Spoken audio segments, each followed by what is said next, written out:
A regular meeting of the Board of Trustees for Socorro Independent School District will be held Tuesday, January 21st, 2022. The time is 6 o'clock. If you will please join me with the Pledge of Allegiance, and the Pledge of Allegiance will be conducted by Kamali Olvera, from sixth grader from Sunridge Middle School.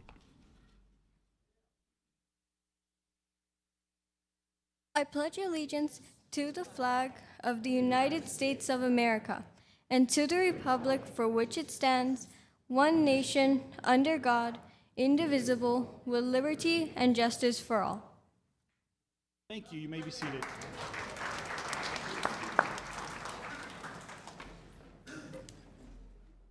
Okay, at this time, we have the superintendent's comments. Good evening, Mr. President Mena, members of the board. I would like to wish our Socorro ISD community a good evening as well. Welcome. Have some new personnel introductions of some new leaders at SISD. First, I'd like to welcome Darlene Hernandez as the new principal of H.D. Hilly Elementary School.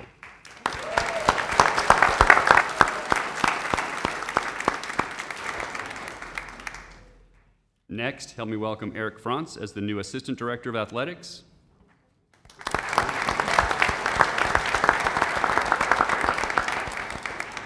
I'd like to welcome Liliana O'Hara as the new Assistant Principal of Ben Narbuth Elementary School.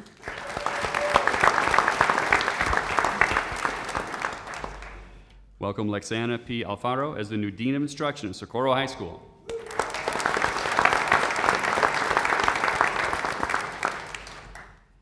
And I'd like to welcome Alice Ramos as the new Chief Technology Officer.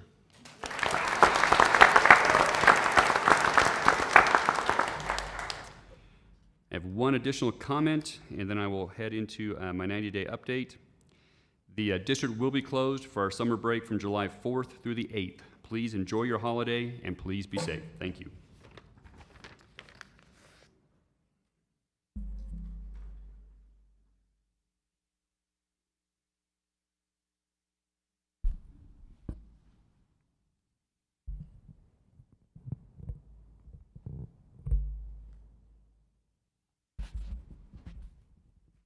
All right, upon my arrival into Socorro ISD, I did provide the Board of Trustees, and we did post publicly my first 90-day entry plan into Socorro ISD.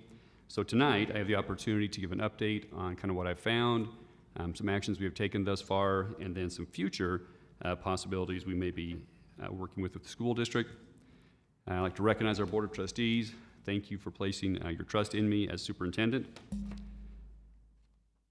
I will remind our board and inform the public here some of the main reasons that interested me in Socorro ISD, the long 60-year legacy of success, the outstanding student performance, our faculty and staff that are tremendous, and then the strong community support that we have here. I was named lone finalist back on February 21st. I started officially March 14th. The official 90-day mark was the 12th of this month. The following board meeting tonight, June 21st, I am providing with my public with my 90-day report.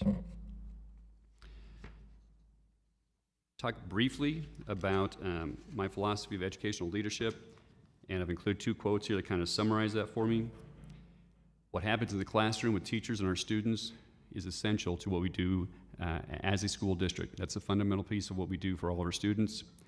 And as a leader, it's not necessarily taking people where they want to go, but where they ought to be.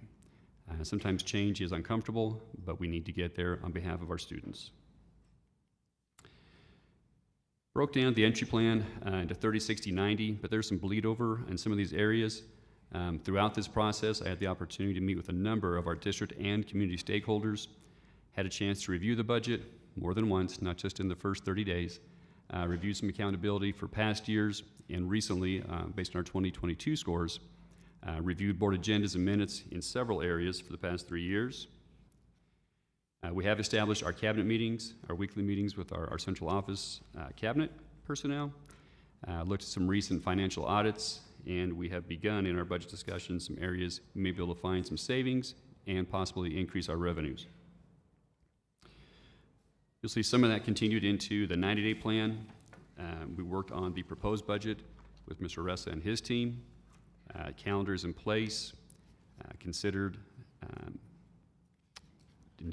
followed through with our graduation and promotion activities, had an opportunity to see 9 different campuses graduate, and then tonight, of course, I'm providing our State of the District address. During the first 90 days, I was lucky enough to get out and visit all 49 of our campuses, met with several key stakeholders. We hosted 2 separate community discussions, one at Socorro High School, one at Americas High School. Had a pretty good turnout, I believe, to both. Fielded some questions, and I hope interacted positively with our community. We also conducted some campus surveys, and we put that out there not as a gotcha, but one, I wanted to know what our faculty and staff thought of their campuses, and then 2, what our parents and community thought of their schools. We have some good information. Some meetings have taken place with our principals. They know the information. They know areas that they're doing well and some areas they may need to work on. And then we have some pictures here from our fantastic PR department, just providing evidence that I was out there.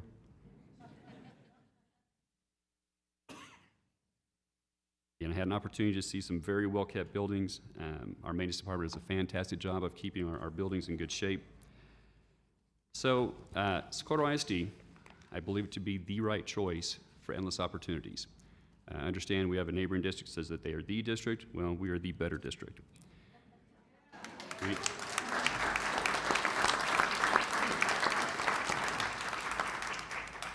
No question, the conversations and the observations I made in a short period of time, how committed our faculty and staff are, and engagement with the community. I've had the opportunity to meet with a few parents, not as many as I would like yet, but several, and they are so supportive, and they believe strongly in what we do here in Socorro ISD for their children. Additionally, we do have a growing enrollment. If you've driven at all around the east side, you see all the new houses coming in. Those are families that are bringing children into our district, and we will welcome them. Specifically, here are some things that I think support that we are the right choice for endless opportunities. Overall, we've been the #1 in student performance in the area, one of the largest A districts back-to-back pre-pandemic. We have a number of CTE trainings. We've award-winning fine arts. Our facilities, again, top-notch. We offer free college classes for our students. Our advanced academic academies are impressive. Championship athletes and teams. In fact, we got to witness our state qualifying softball team from Americas. Several board members got to go along with me to watch them, and some cabinet members. The technology we provide, state-of-the-art. We offer free pre-K, and we have a 3-year-old program at many of our campuses for students who qualify, and we have dual language academies for our students. And I'll expand on those in a little bit. Did find we have some challenges and concerns. I think every school district is taking a hard look at the safety of their schools, as we should. I think the recent events have brought that to the forefront for all of us, though, and so that needs to be on the front burner for Socorro ISD, certainly, and for every school district. We know there's some learning loss. We have evidence of that, of course, from our STAR scores due to the remote learning associated with the pandemic. We are a growing district, so we recognize that we have to manage the facilities that we have. We're opening a new elementary this coming fall and a middle school right after that. Even with those 2 new buildings, though, we have multiple campuses that have portables. So as we increase our number of students, we are going to have to continue to increase our number of campuses. And then, of course, we're dealing with some charter expansion into our area. Did notice, as part of the strategic focus here, that the strategic plan for Socorro ISD is dated back to 2013. So it's 9 years ago. That's pre-pandemic. Typically, it's a 5-year strategic plan. So I believe that's dated right now. We did discover that and look through that a bit. Talk a little bit more about the safety of our campuses. We do have a multi-layered safety plan. Here's some of the things that it includes. With the cameras, we have both a police and a security force, and of course we have protocols to respond to our emergencies. Going forward, we have a committee in place. We know that there needs to be training for our campus personnel. The eyes and ears we have on that campus are really one of our better defenses to realize if something is happening or going to happen at that campus. So training is a big piece of this. We also need to take a hard look at our buildings and consider if there are things we need to do to those buildings to make them safer, keep people out that should not be in there. And we are looking at reallocating our police resources. This was the current year assignment of our officers. We had 54 employed, 4 vacancies, and of these, 27 out of 54 were assigned full-time to campuses. Others went back and forth between campuses, with 49 campuses going on 50 next year with Ben Narbeth opening up. We have asked the board to approve tonight in their budget the addition of 7 new officers, 1 for Ben Narbeth. We would then be able to have a police officer at every one of our 50 campuses, leaving 8 for administration and support. And then we've also asked for 6 additional officers from the board tonight in the budget to add a second police officer to each of our 6 comprehensive high schools.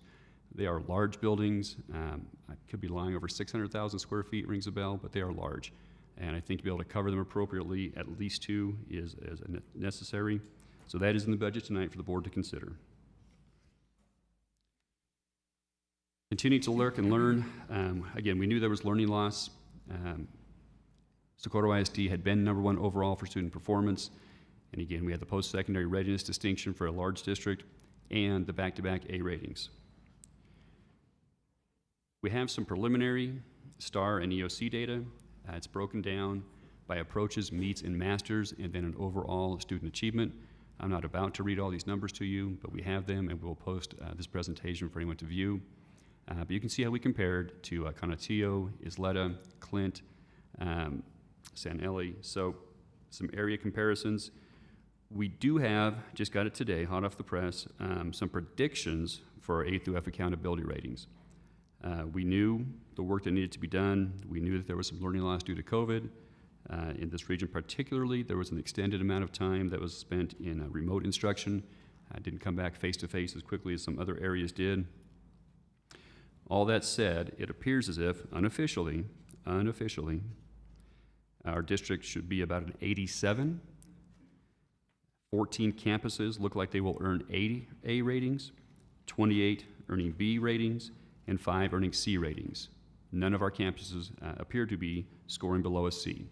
So considering the learning loss, the loss of instructional time, the amount of time that was spent with remote, I don't think we can be disappointed with those numbers. Again, those are unofficial at this point. I believe middle of August, we'll be able to release the official ratings. Again, some other numbers. This is now grades 6 through 8, so our middle schools, how we compare, and then our end of course assessments, how we compare. I will point out that a large percentage of our students in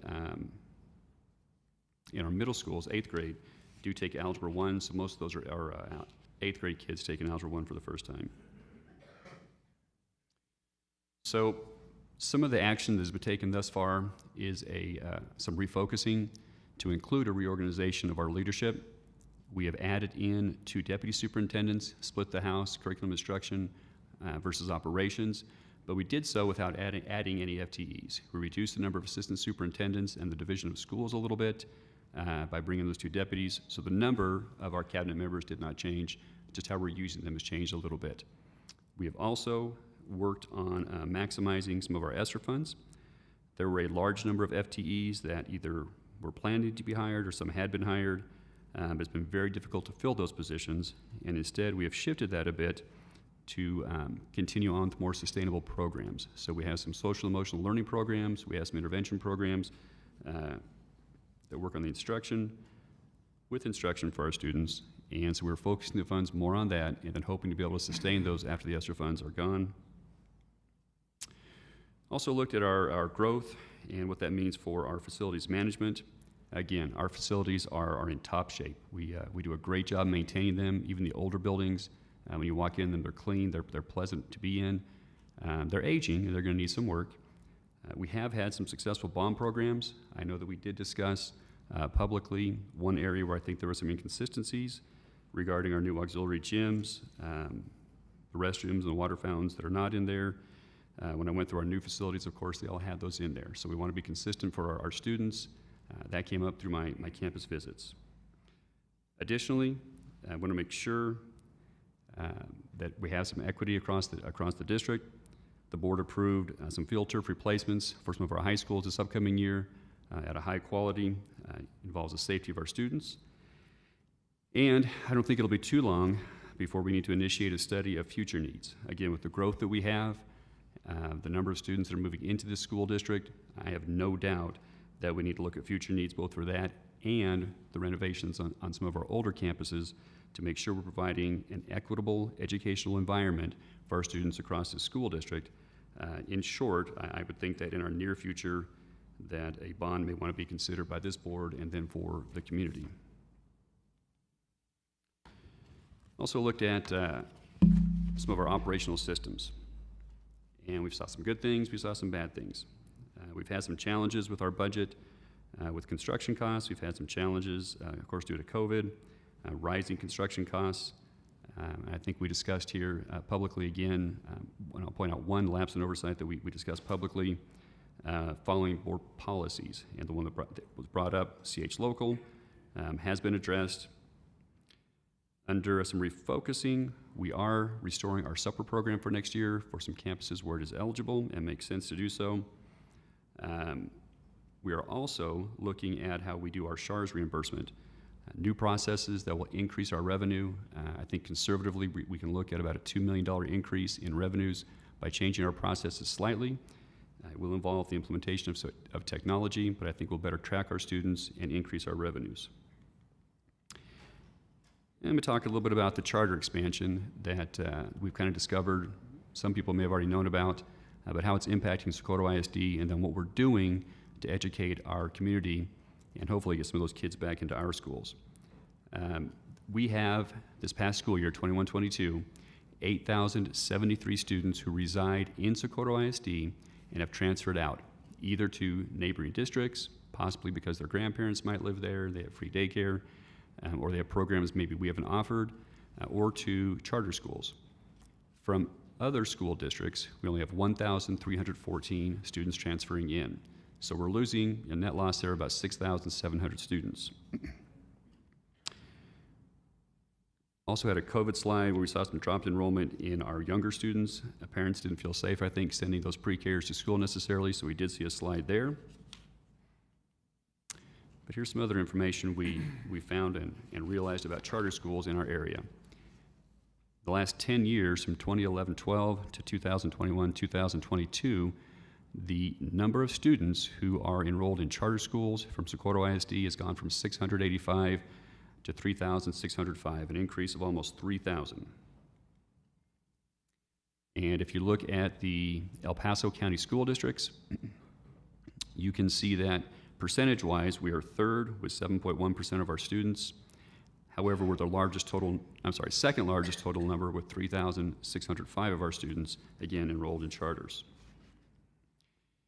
If you look statewide, there have been increases in most regions across the state. Charter schools have been very aggressive. And you can see the number and the increase there from El Paso, from Region 19, but the percentage, 116.9%, is the largest percentage growth for students going into charter schools. So, some things that we are doing that we believe will help our parents bring our students back to us: the expansion of some of our choice programming. We are increasing our number of dual language academies. We are also introducing some elementary academies. We have reinstated and expanded our community education and outreach. We had a very successful Seize Your Opportunity Walk, where a number of our employees visited homes and provided information, showed some of the advantages of attending an ISD versus a charter school. We have done some extensive advertising. For example, if you have seen me or heard me on TV, I apologize. But we had to get the information out. I asked for somebody better looking, and they had me do it. But we put TV ads out there, radio, I think, for the first time. We've done a direct mail out. We have our billboards, and our PR department is also producing a district newspaper that will list several of the things that we do in Socorro ISD that a lot of districts don't. And that will go out to the same zip codes that our direct mail outs went out. Again, just trying to educate people so they know that they have a choice here and what those choices are in Socorro ISD. Additionally, for the first time ever, we are working side by side, hand in hand with EPISD, Isleta ISD, and Clint in a unified marketing alliance. So we will be producing commercials that won't just specifically say one district or the other, but it will compare what ISDs do as compared to charters. Back in 2019-2020, Socorro ISD opened up 2 dual language academies, Dr. Shook Elementary and Myrtle Cooper Elementary. This year we had our first group of students who took the STAR assessment, and those were 3rd graders. As a group, as a cohort, they scored higher both on reading and math than their non-dual language cohort, so our other 3rd graders. So we believe it's doing what it's supposed to be doing. And as such, we are increasing the number of dual language opportunities to 2 additional campuses. Bill Seibert and Waco will both have dual language at their campuses beginning in the fall of 2022. Additionally, I challenged our cabinet shortly after I arrived here. For the most part, I was learning the district, not trying to put in too many things that were new. However, I've had some experience offering choices to students and their parents, and so I challenged our cabinet to be able to get in place by this coming school year 2 schools of choice, 2 elementary academies. And I am happy to say that we are well on our way to opening up Escontrias as a STEAM academy and Paso del Norte as a fine arts academy. Work is underway, training is ongoing, hiring is taking place. We will be ready when we open the doors to have those academies going full steam. In our district, we have had 360 students apply from outside of those attendance zones to attend these schools. And from outside of our district, as of today, we've had 60 students apply to come from either Isleta, Clint, EPISD, and attend these 2 academies. So I believe our parents and our students want those choices. We will look to increase these choices based on the community desires in future years. But as quickly as our cabinet has gotten these up and going, it's impressive, and there seems to be a good response from our community and neighboring communities. I think that may continue to help with the charter expansion. We're hopeful that it does, but there's some false narrative out there, and so I want to put it out there publicly since I have you as a captured audience today. You know, there's a claim, at least from one charter school, that 100% of their graduates, or 100 of their students graduate and attend college. Well, that's a bit misleading because Harmony El Paso, if you look back from their 8th graders who started in 2016 to the number that graduated, only 44%. And same thing for IDEA Texas. We couldn't get the El Paso number separately.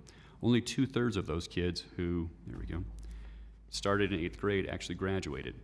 So for Harmony El Paso, 282 kids in 8th grade back in 2016-17, only 124 of those kids walked the stage in 2021. It's public information, so we have that access to it. And so it's possible that 124 students ended up going to college, but again, that's only 44% of the kids they started with back in 8th grade. And then similarly for IDEA Texas, they had over 2,100 8th graders in 16-17, 1,463 actually walked the stage. Additionally, when we talk about students being successful in college, again, public information right here, our graduates who attend college, 56% of them in the class of 2019 earned a 3.0 or better. If you look at the IDEA Texas and Harmony El Paso, only 39% of their kids earned a 3.0 GPA or better in that 2019 school year, from the 2019 graduating class. So higher percentage of our kids have higher GPAs than those 2 charter schools that we compete with, and a lesser percentage of our kids have the lower GPAs as compared to those charter schools. A couple more pieces of information so everybody understands kind of what it is we are dealing with. Average class sizes. K4, the state gives us a 22-to-1 ratio that we cannot go over without applying for an exception or a waiver. So you can see our average class size and as we compare to Harmony El Paso and to the IDEA Texas numbers. And those are actual numbers. Classrooms with 40 students in IDEA. Could be a classroom teacher and a parent in there, but certainly not multiple teachers. And when I talked about the strength of our faculty and staff, and not only can I talk about it, I can show numbers and compare it to charter schools and the rest of the state. The average years of experience our teachers have is 11.3, slightly above the state average, but considerably above the charter schools that are in our community, Harmony and IDEA. As far as average years with the school district, on average, our teachers have been here 9 years, 1.8, almost 2 years higher than the state average, and again, well above the charters. And then our turnover rate for our teachers. We lose 8.8% of our students, which is 5.5% less than the state average and considerably less again than Harmony and IDEA schools. Additionally, in Socorro ISD, talk about academic, co-curricular, extracurricular. Our students can compete 12 or more college hours. They can enroll in an associate's degree program, participate in UIL fine arts programs, athletic programs, choose from 7 advanced academics academies, 45 career and technical programs. So all 47,400 or so of our students have that opportunity. Everybody sees the number there for area charter schools, right? Yeah, they don't offer these programs. So as we're talking with our community and talking about what we offer versus what they offer, I mean, it's clear we are just trying to do a better job of communicating it to them so they realize the choices they have in Socorro ISD. All right, I know I spent a lot of time talking about charters, but that is a focus for us to get our kids back in where we believe we can provide a high-quality education to them. Priorities for this summer. School safety, top priority. We will be working diligently to improve the safety at each one of our campuses.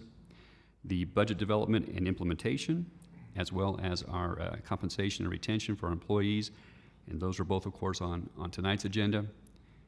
We also have some alignment we're doing within our academics, and it's time to reset, readjust, restart, and refocus. So I will be bringing to our board and then to our community a process to go through to develop a new strategic plan, a new 5-year plan.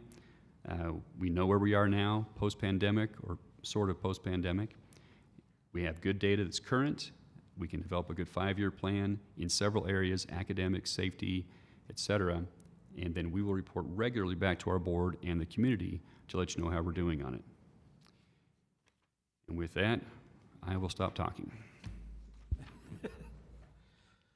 Thank you, Dr. Carmen. At this time, we will move on to item number 4, board honors. Mr. Escobar.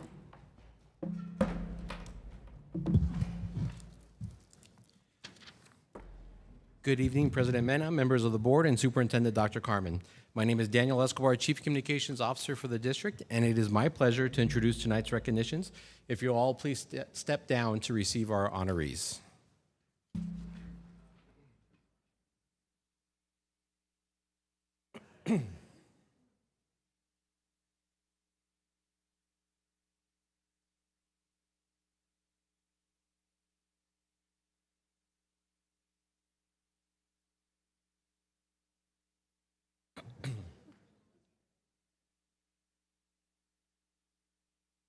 Our first recognition honors an SISD student for winning the 2022 Congressional Art Contest. The Socorro High School student had her work selected from numerous entries representing the 23rd Congressional District in Texas. The contest is sponsored by the Congressional Institute, which opens the annual nationwide high school visual art competition to recognize and encourage artistic talent. The winning pieces are displayed for 1 year at the U.S. Capitol. Congratulations to this talented student from Socorro High School, Lauren Alvidres.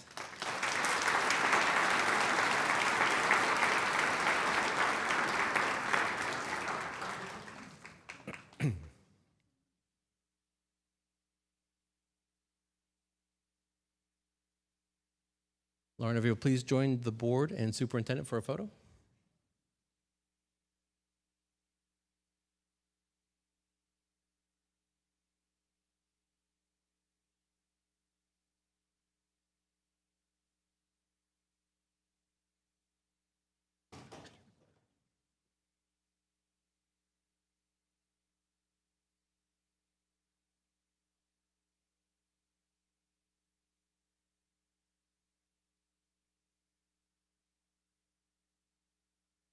Congratulations once again.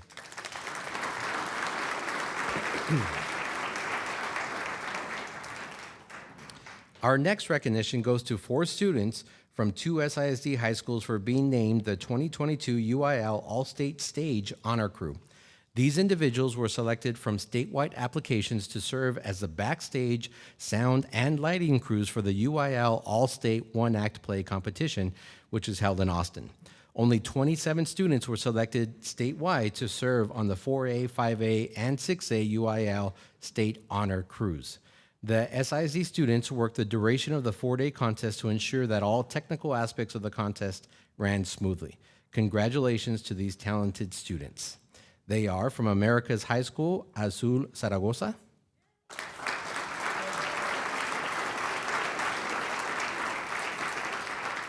Also from America's High School, Juliana Rodriguez.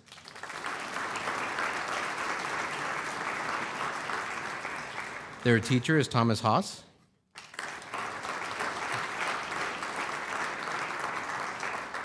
From Socorro High School, Dominique Reina.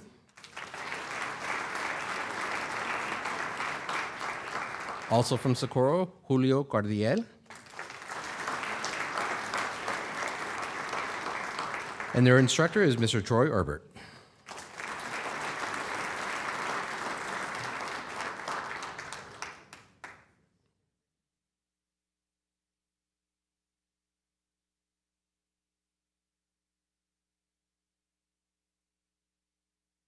If we can have you all back to the front for a photo. And just a quick note that the photos taken by our district photographer, Mr. Largo, are posted on the district website. There's a camera icon on the bottom right-hand corner of the webpage. It takes you to SmugMug, and they're all available for free high-resolution download.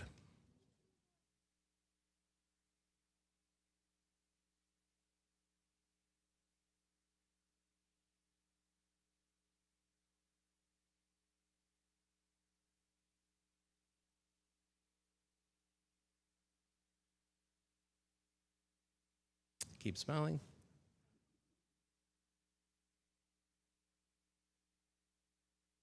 Congratulations once again.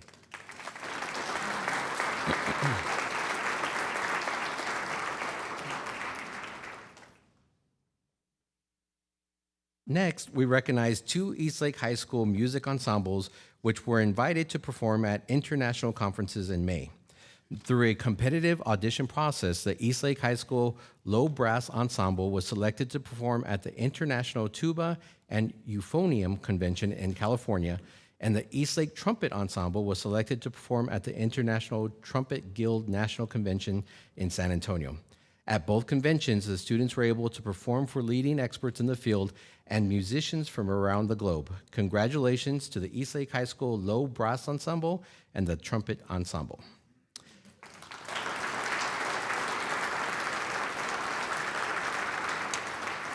They are David Villa,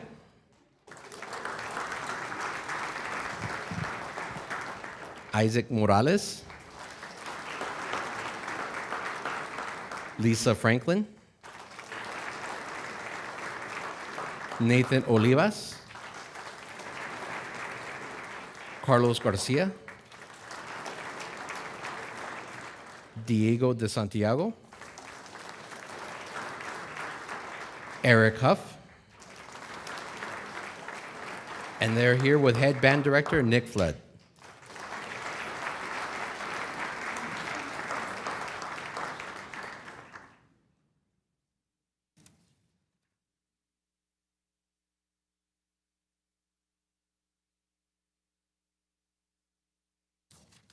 If we'll have you all back to the front for a photo.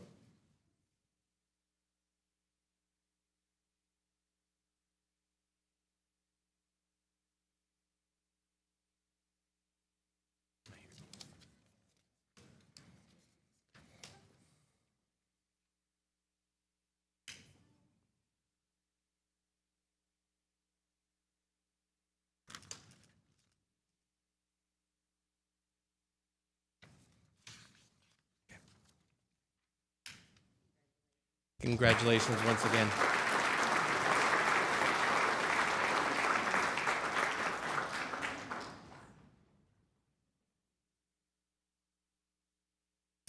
Next, we recognize students who were named as outstanding performers in the 2022 UIL Texas All-State Solo and Ensemble Competition.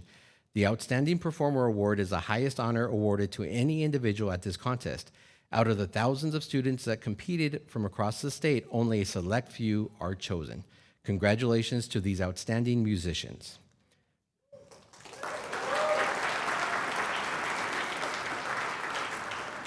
From El Dorado High School, Ruby Abel Almario.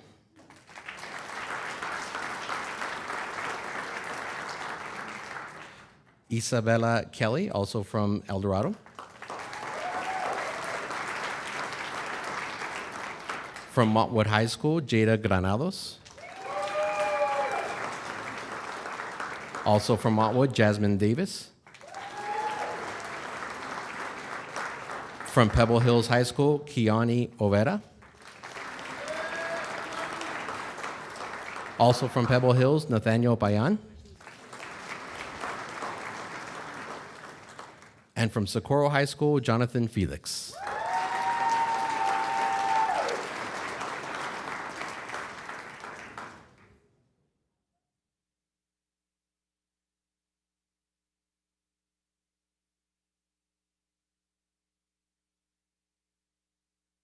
If we can have you all back to the front for that photo, please.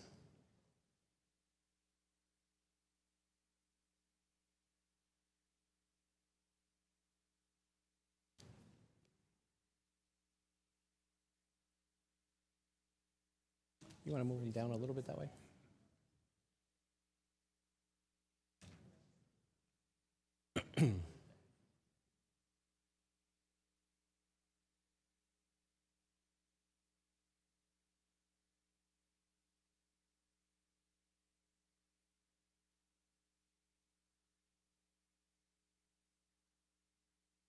Keep smiling, keep smiling.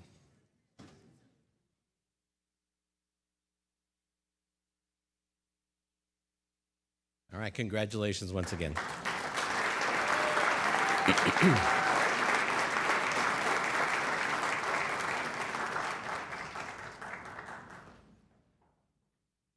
For our next recognitions, we honor 3 SISD high school baseball teams for winning 2021-2022 championships. We'll begin with the America's High School baseball team, which completed their winning season with a 30-5 record. The team finished with a District 1-6A championship and a 6A by-district championship. 8 of the team's players were selected to the all-district team, and 4 players made the El Paso Times all-city team, including Armani Regosa, who was voted the district and all-city MVP. Congratulations to the outstanding America's High School baseball team.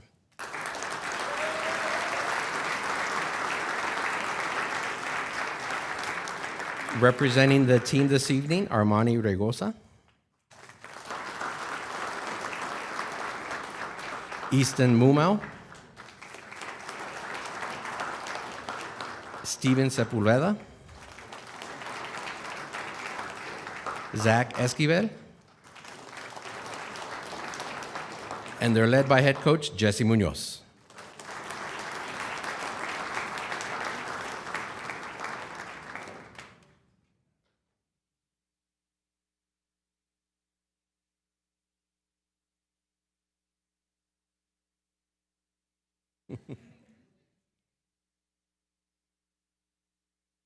Gentlemen, if we'll have you back to the front, please, for a photo.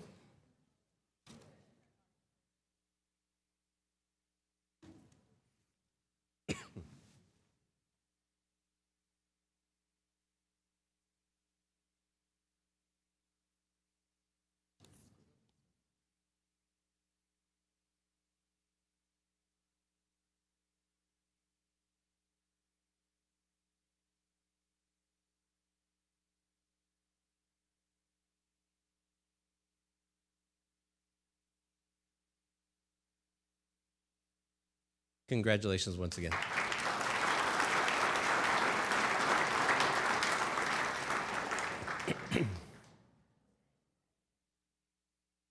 We'll continue with the Pebble Hills High School baseball team being recognized for having a great season and winning a 6A by-district championship.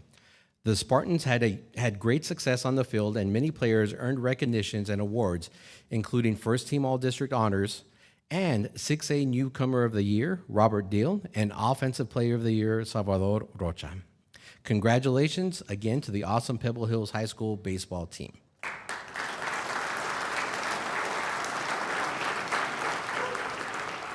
Representing the team on their also first championship, and Andy Ambris, Chris Ulloa, Evan Lopez, Jacob Ledesma, Jackie Alvarez, Rafael Jaques, Roberto Chaparro, team manager Ariana Ulloa, assistant coach is Roger Enriquez, and they're led by head coach Nicolas Alvarez.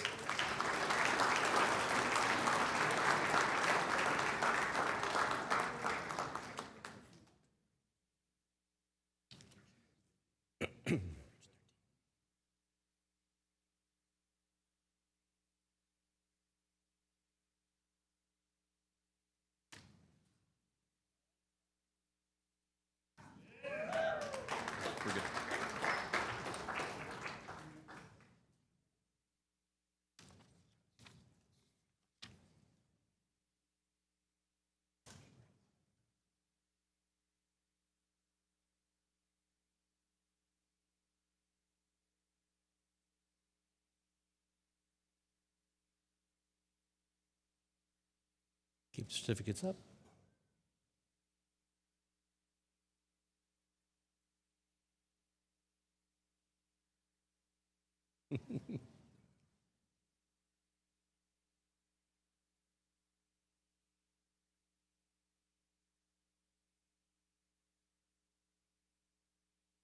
Congratulations once again.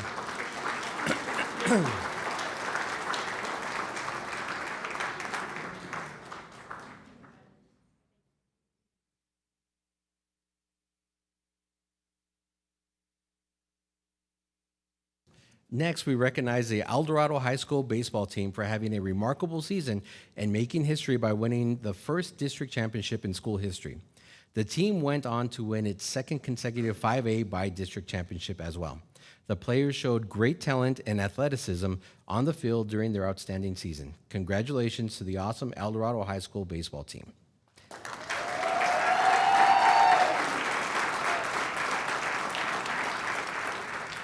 Abraham Pulido, Angel Facio, Brandon Nevares, Carlos Chavez, Elijah Isa, Adam Galindo, Israel Brenes,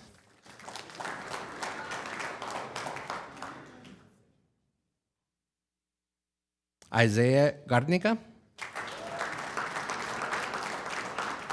Jose Heredia, Julian Portillo, Manuel Crispin, Ricardo Portillo, Rodrigo Cota, Sebastian Crispin. Assistant coaches are Abdurrahman Isa, Mario Urena, and Oscar Sigala, Will Montano, and they're led by head coach Victor Rodriguez.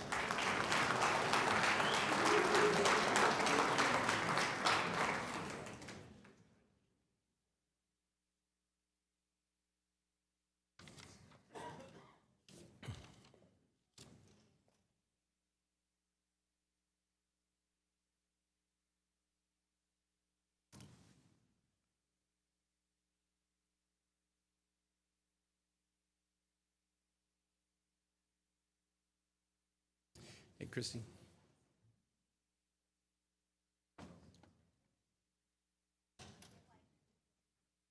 Let's see. Maybe the spacing works.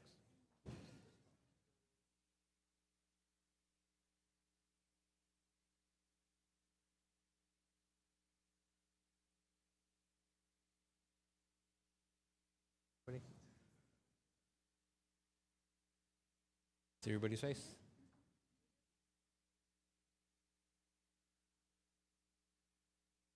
Everybody looking right here at Mr. Largo.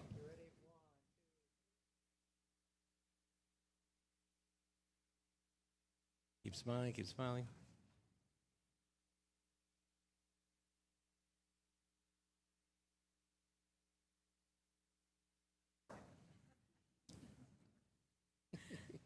Congratulations once again.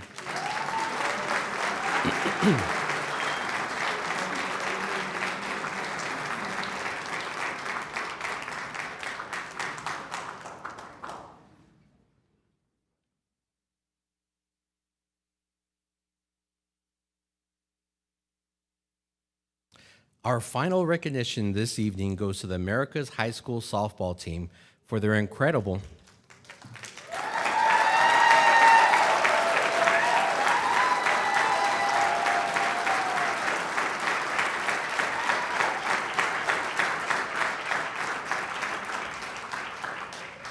and historical winning season in which they made their way to the Final Four of the 2021-22 UIL 6A Softball State Championship.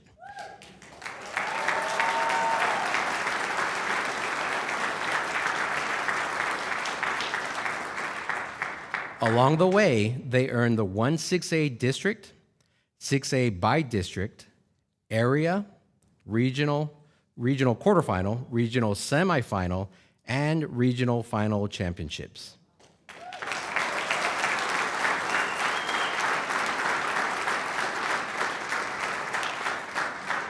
They are the first team from El Paso to advance to the Final Four of the state tournament in 30 years, and the first in the history of America's high school.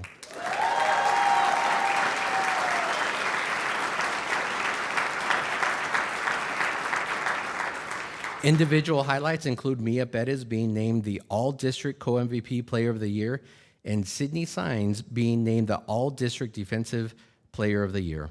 Several of the, absolutely, round of applause.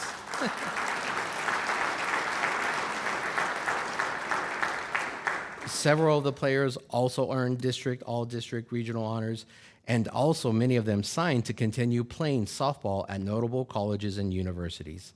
Congratulations to the outstanding America's High School softball team.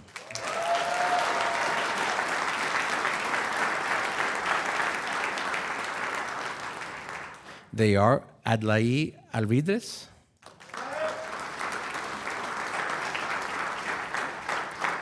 Annalise Yvette Zubia, Annika Mercedes Ruiz, Brianna Garcia, Jacqueline Nicole Hernandez,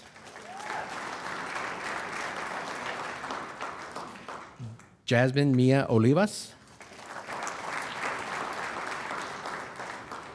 Juliette Giselle Vigil, Kennedy Lily Williams, Mia Janae Perez, Micaela Aguilar, Sabrina Carrillo,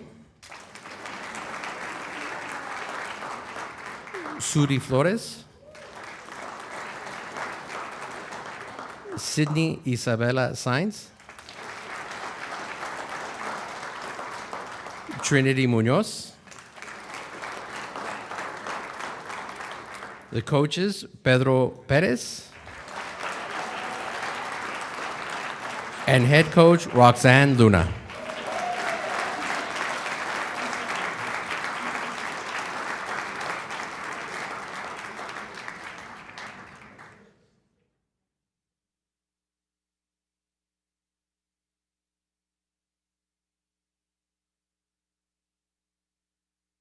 If we can have you all back to the front for a photo, please.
Congratulations once again.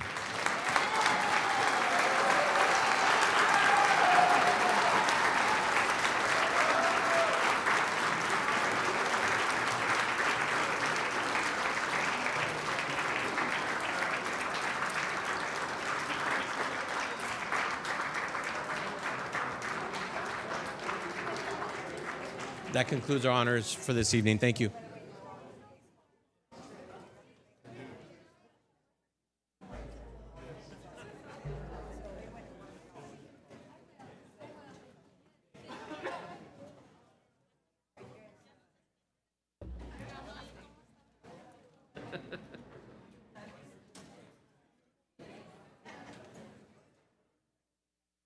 Yes.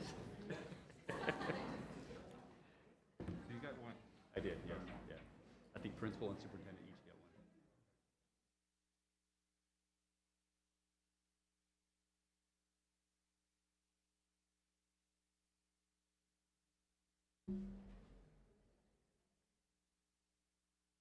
one. Yep.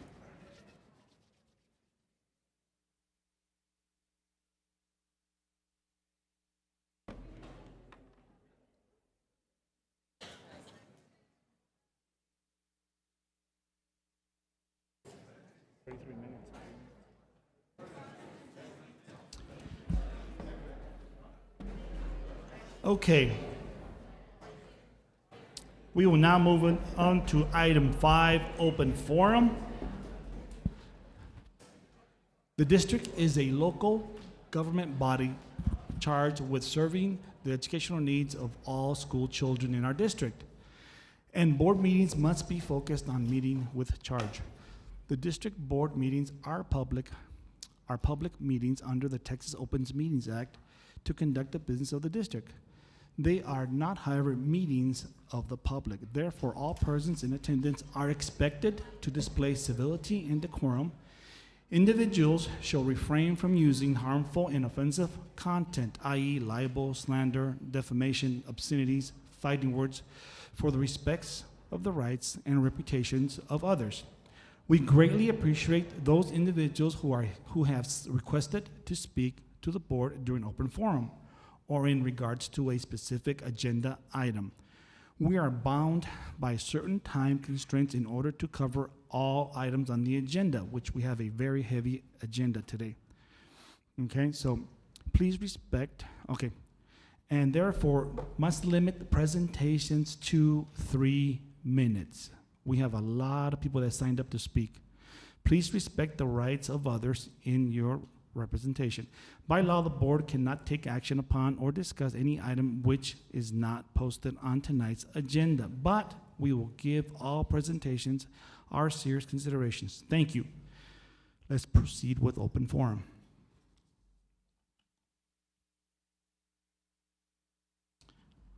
Okay, at this time, I have Ms. Angie Soto.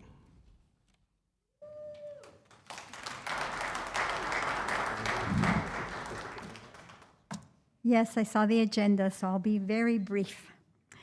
Good evening, Board President, Mr. Mena, board members, and Superintendent Dr. Carmen. I am Angie Soto, President for the Socorro Education Association. We want to take the opportunity to thank you for continuing the practice of always valuing the district's human capital. As I have mentioned on several occasions, SISD employees are fortunate that school board members throughout the years have rightly invested in them. This is especially critical now when there is a shortage of not only teachers, but many other educational employees. SISD must beat the competition from other districts to retain and recruit the best talent. The district owes it to our students. I speak today to advocate for the best employee salary increase and bonus the district can provide to the employees of the Socorro Independent School District. This is one of the most important decisions you must take on as school board members, both because of the impact of salaries for the employees and the economic impact your decision will have on the district's finances.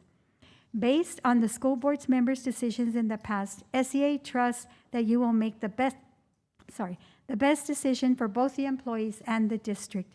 I thank you for the opportunity to speak and for your dedication to providing for the best education for our students. Thank you.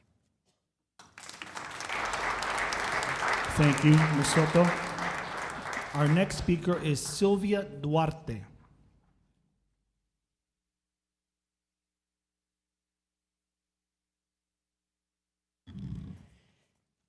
Good evening, board members, President Mena, and Dr. Carmen. I'm speaking from my own experience. My name is Sylvia Duarte. I'm a 27 career bus driver, entering my 28th year in July. It is my career, not a job. 2 years ago, July 21st, 2020, I was fortunate enough to send a letter to the board to help the Department of Transportation be placing us somewhere in the district so we wouldn't be unemployed. Mr. Mena, you heard our pleas, and quote unquote, your words were heartbreaking. This is heartbreaking. We were placed in a different department to help us continue being employed.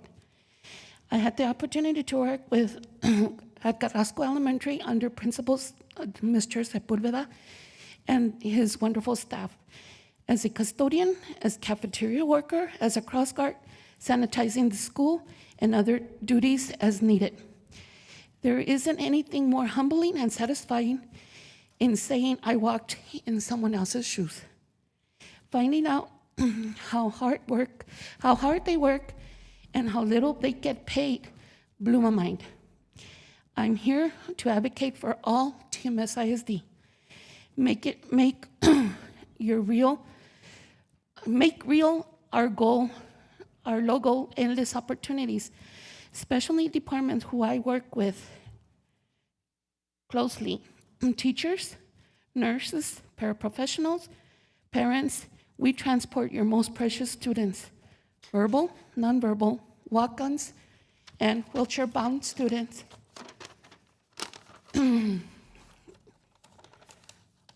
With oxygen, feeding tubes, and personal nurses.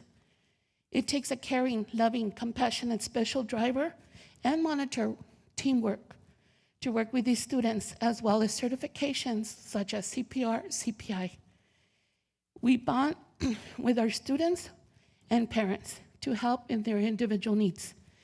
That's what experience and seniority comes in. New faces, drivers, monitors are welcome, but we can't substitute experience. Paying non-experienced drivers and monitors a higher pay than the ones who have the experience and have been here in your district is wrong. To put a cap on midpoint drivers is wrong. Your decision would be greatly appreciated to do the right thing. Don't forget, all of us are Team SISD. Please make it right to call us, and we are in the District of Endless Opportunities.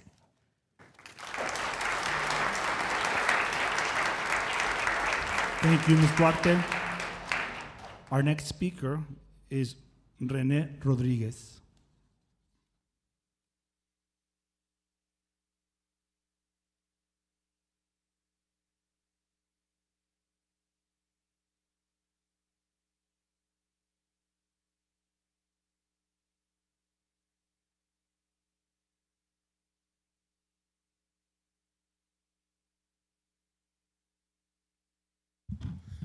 Good evening.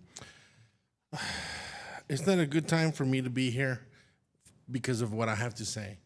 I'm just going to come out and say it. I'm very disappointed in your actions taken last month on abolishing the MOU. Let me tell you what happened, what transpired after you abolished the MOU. We had students from Socorro High School shooting on one of our parks in the city of Socorro. Then the following week, we had a Valdez shooting. Those are things that are happening in our community. I was a board member of the city of Socorro when we enacted the MOU with you guys after the shooting here in Walmart. And you guys abolished it because the lame excuse that you guys use is we're afraid to get sued. Let me tell you, your police officers and your school district have they're insured and they're covered with these things. And yet you're just thinking and throwing away an MOU just because you're afraid to get sued? So my child's life isn't worth it? Their lives, children isn't worth it? Just because you say you want to get sued? You're going to get sued regardless. That is the dumbest thing to do. And on top of that, last week on Tuesday, there was a meeting here, and then because you felt the pressure of the dumb thing that you did, doing away with the MOU, then you said, well, we're going to go out and ask to other agencies to get the same MOU we just abolished. Then you know what that tells me? That you're incompetent and you shouldn't be there. How can you dissolve something without having a backup plan? I am disgusted. I am disappointed that I have to come up here as a parent. I have 2 kids, and I'm ashamed of the damn decisions that you made without having a contingency plan.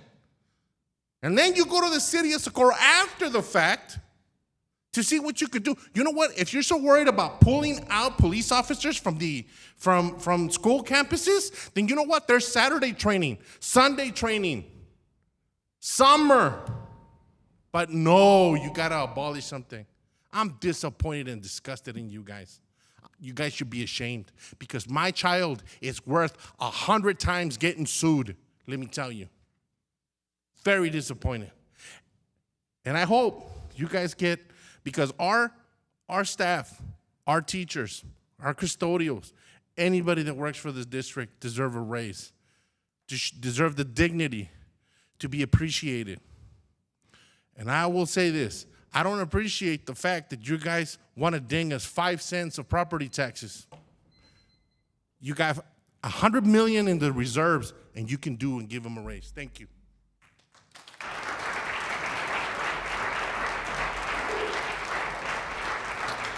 Okay, our next speaker is Liz Ramos.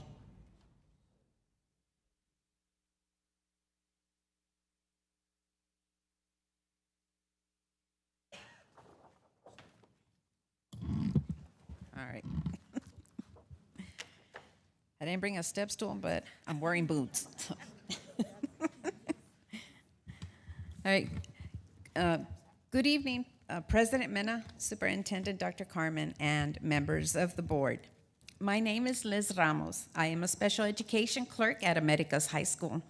And on behalf of the special education clerks, we are here tonight because TASB is looking into our position, and although we haven't received all the information from TASB, please do not let the title mislead you. We really are administrative specialists in the area of special education. We not only assist diagnosticians, but we also assist school psychologists, occupational therapists, physical therapists, speech pathologists, dyslexia, and many other entities outside the school district, such as medical providers, Social Security Administration, and the list does go on. Oftentimes, it is difficult for TASB to find comparable positions in other districts for their study. And in spite of this, our position is crucial to SISD.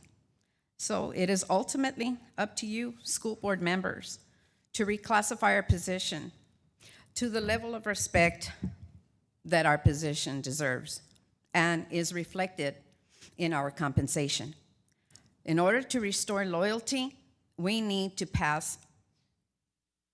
move past salary compression and be paid accordingly to what we are worth, especially with the way that the economy is today. I mean, many of us are barely making ends meet as it is. So this is for you to seize the opportunity to restore respect to our profession, because after all, we do this for the love of our students. And on behalf of all the special education clerks and myself, we thank you for this opportunity and consideration of our reclassification. And I also want to thank those school board members that have listened to our request. Thank you.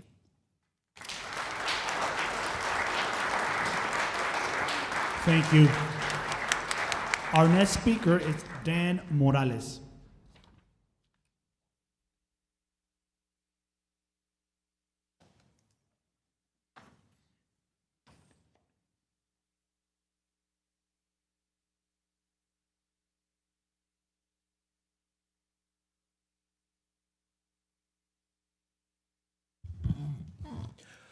Good evening, Dr. Carmen, President Mena, members of the board, and remaining members of the cabinet. I am part of a group called the SISD Watchdogs. We are parents, teachers, staff, and students for transparency, accountability, and the overall welfare of the district. In 2 weeks, our numbers have grown to 400 plus and daily continues growing exponentially. Why? Because we all want what is best for our kids. And we are tired of having leadership that makes self-serving decisions, often think they are above the law, and act in any fashion that is beyond the scope of their duties. Enough is enough. And we are here to let you know that we are watching, and we have eyes and ears everywhere. After the days after the worst school shooting in human history, one of the worst school shootings in human history in Uvalde, the district's chief of police was placed on a mysterious administrative leave with no official reason given. Through the many reliable sources in the group, the following information has come to light about the chief being placed on leave. On the day he was placed on leave, a mere week after the tragedy in Uvalde, Dr. Carmen gave him an order to cover all schools with an officer. This was a command that he could not possibly have followed or achieved. The reason is because the district has 49 campuses, and on the day in question, there were only 42 officers available due to PTO and previously scheduled and much-needed training. Additionally, 2 officers and the chief were scheduled to have a meeting with the county attorney's office regarding the pending investigation with the Texas Rangers. Upon Dr. Carmen's orders to cover all schools, Chief sent the 2 officers to the meeting, and himself and a lieutenant went and covered their schools. This was the most the chief could do to cover all schools to the best of his abilities. When Dr. Carmen heard that he had sent the 2 officers to the meeting, he was said to be irritated, snapping at the chief saying, quote, "No, sir, you will call them back and I will reschedule the meeting with the attorney's office," end quote. Dr. Carmen suggesting perhaps that he had the sway or power to call the meeting off. It should be pointed out that the Texas Rangers investigation started in congruence with the SISD PD.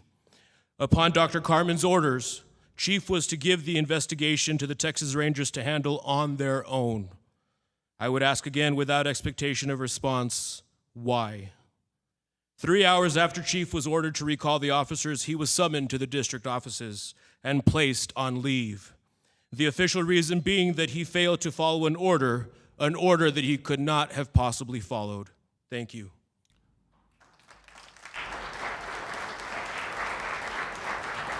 Our next speaker is Corey Harrison.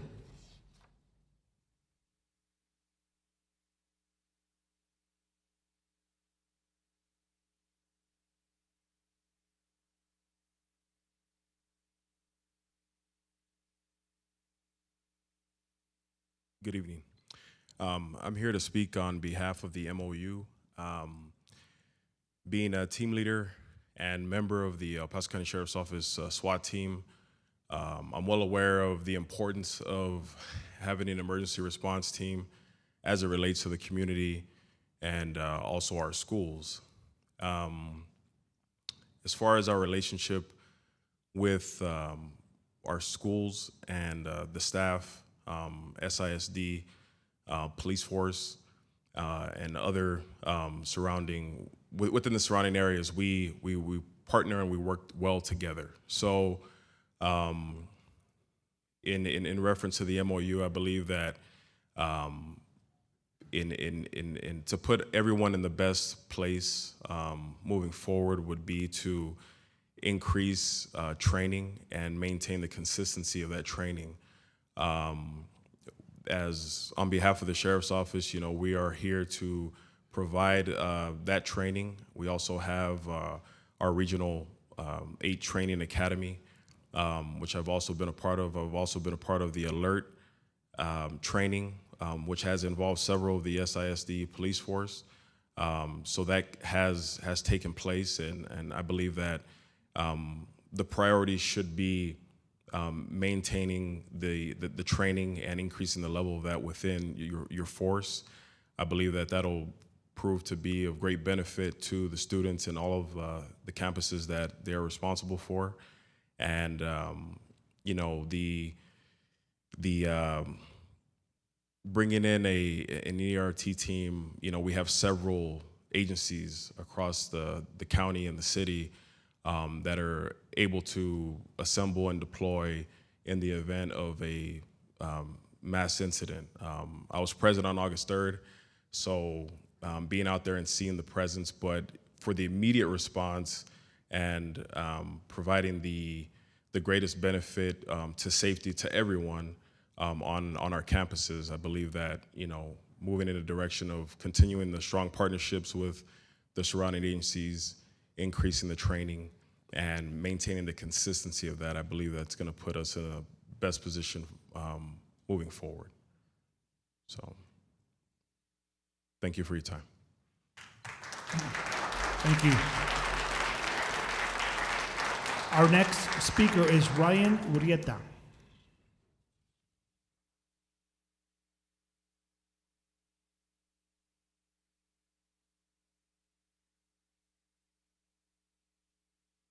Good evening. I'm Ryan Urrutia. I'm the commander of the El Paso County Sheriff's Office. I'm also the commander of our emergency response team.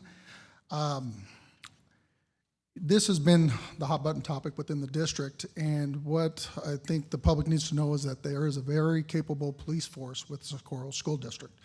Very capable men and women that do a very good job for the district and the citizens, the students in our community. Pulling them out of the campuses is always a hot topic. Training is a hot topic. This is a smaller agency compared to the Sheriff's Office or the Police Department. So if you remove 12 or 15 officers to train twice a month, 16 hours a month or more, it does affect the campus. It affects the operations. It leaves gaps in service. We're a larger agency, so we can adjust and accommodate those things. We have people that can fill those job duties. We have 300 officers compared to the agency here, which is pushing at 50. Heard earlier that there's some moves to add officers. That's the right decision. Place those campuses, place those SROs. Active shooter training is the key. We do active shooter training with our SRO program, which we operate 21 SROs within 3 school districts in the outlying community. That training is done 3, sometimes 4 times a year to make sure we're proficient and comfortable in our response, confident in our decision making, confident that 1 or 2 officers making entry know what they're doing, know how to take appropriate action, and are not waiting for a sergeant, lieutenant, or commander to make those decisions.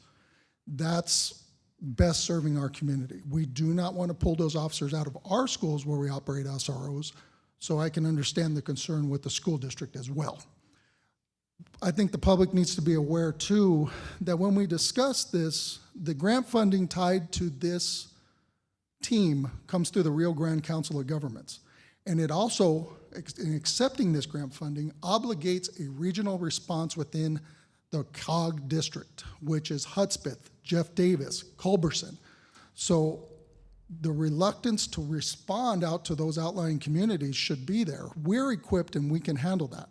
We're a larger team. We've obligated to those responses already. The sheriff's office has concurrent jurisdiction. We also have jurisdiction within the judicial district to be able to respond out to these areas and take on the legal requirements of being out there. So there's a lot more than just exiting an agreement for ERT. It's exiting from possibly responding all as far away as Alpine. And that would remove officers from your campuses for 1 to 2 days possibly, depending on what the situation is. So there's been talk of this team. We've seen some statements from National Tactical Officers Association, which sets the standard, which has been in agreement that there are capable teams and they are serving our community. Thank you, sir.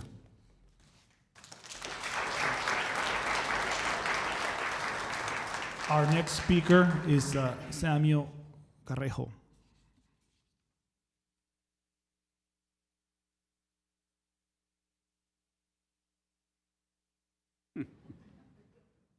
Hi, everybody. Couldn't time this better.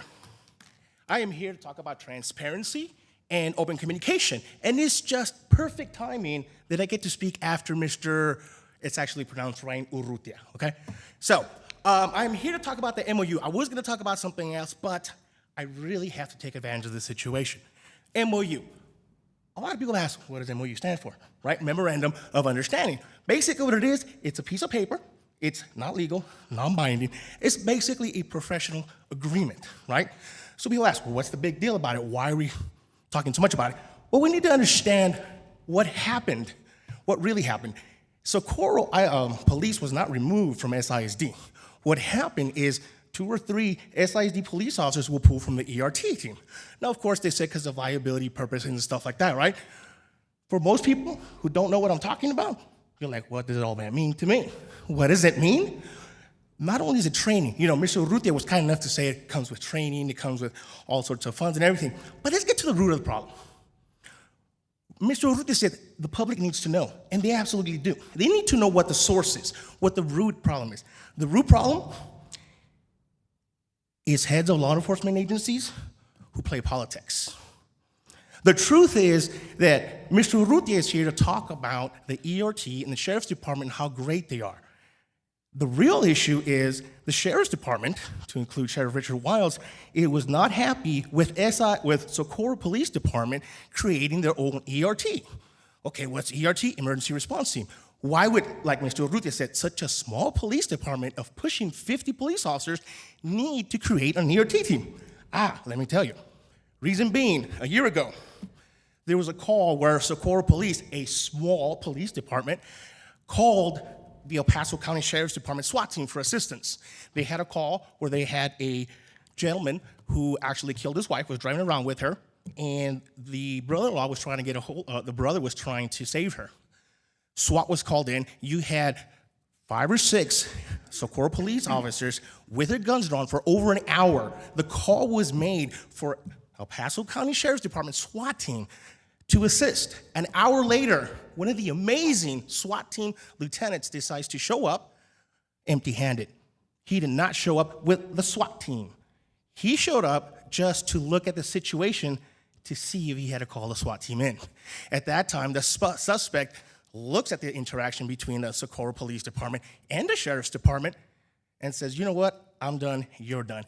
Pulled the gun from his back, points it at his mouth. The sergeant from the Socorro Police Department made a mistake, reached out to save him, and says, no, don't. The suspect turns around and tries to shoot the sergeant. The other police officers shoot, kill the suspect. Why? Everybody knows the El Paso County Sheriff's SWAT team does not have a good reputation for responding. Can they do it? Yes. Thank you, sir. Do they do it? No. Thank you. Thank you so much.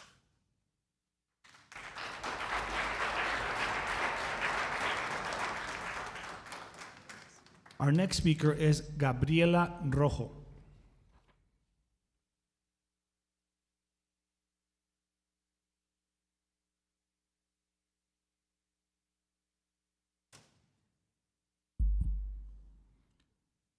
Gabriela Rojo?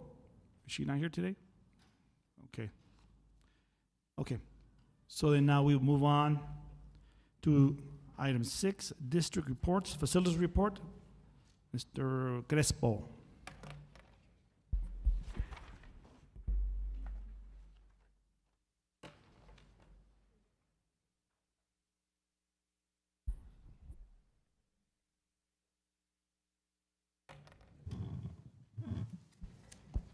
Good evening, President Mena, Dr. Carmen, Superintendent, members of the board. And page 12 is where it starts, the construction report, facilities report.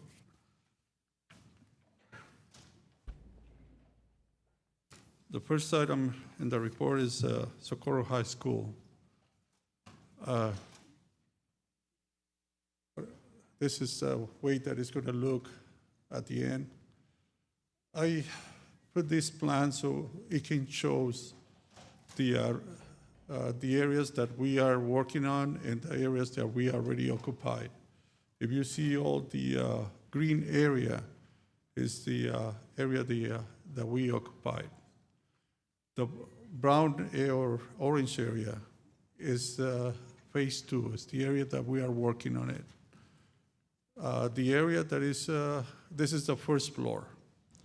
The area that is a little bit more advanced is the fine arts area in the in the first floor is the fine arts area. We're working finishes. Still, there's a lot of work that needs to be done.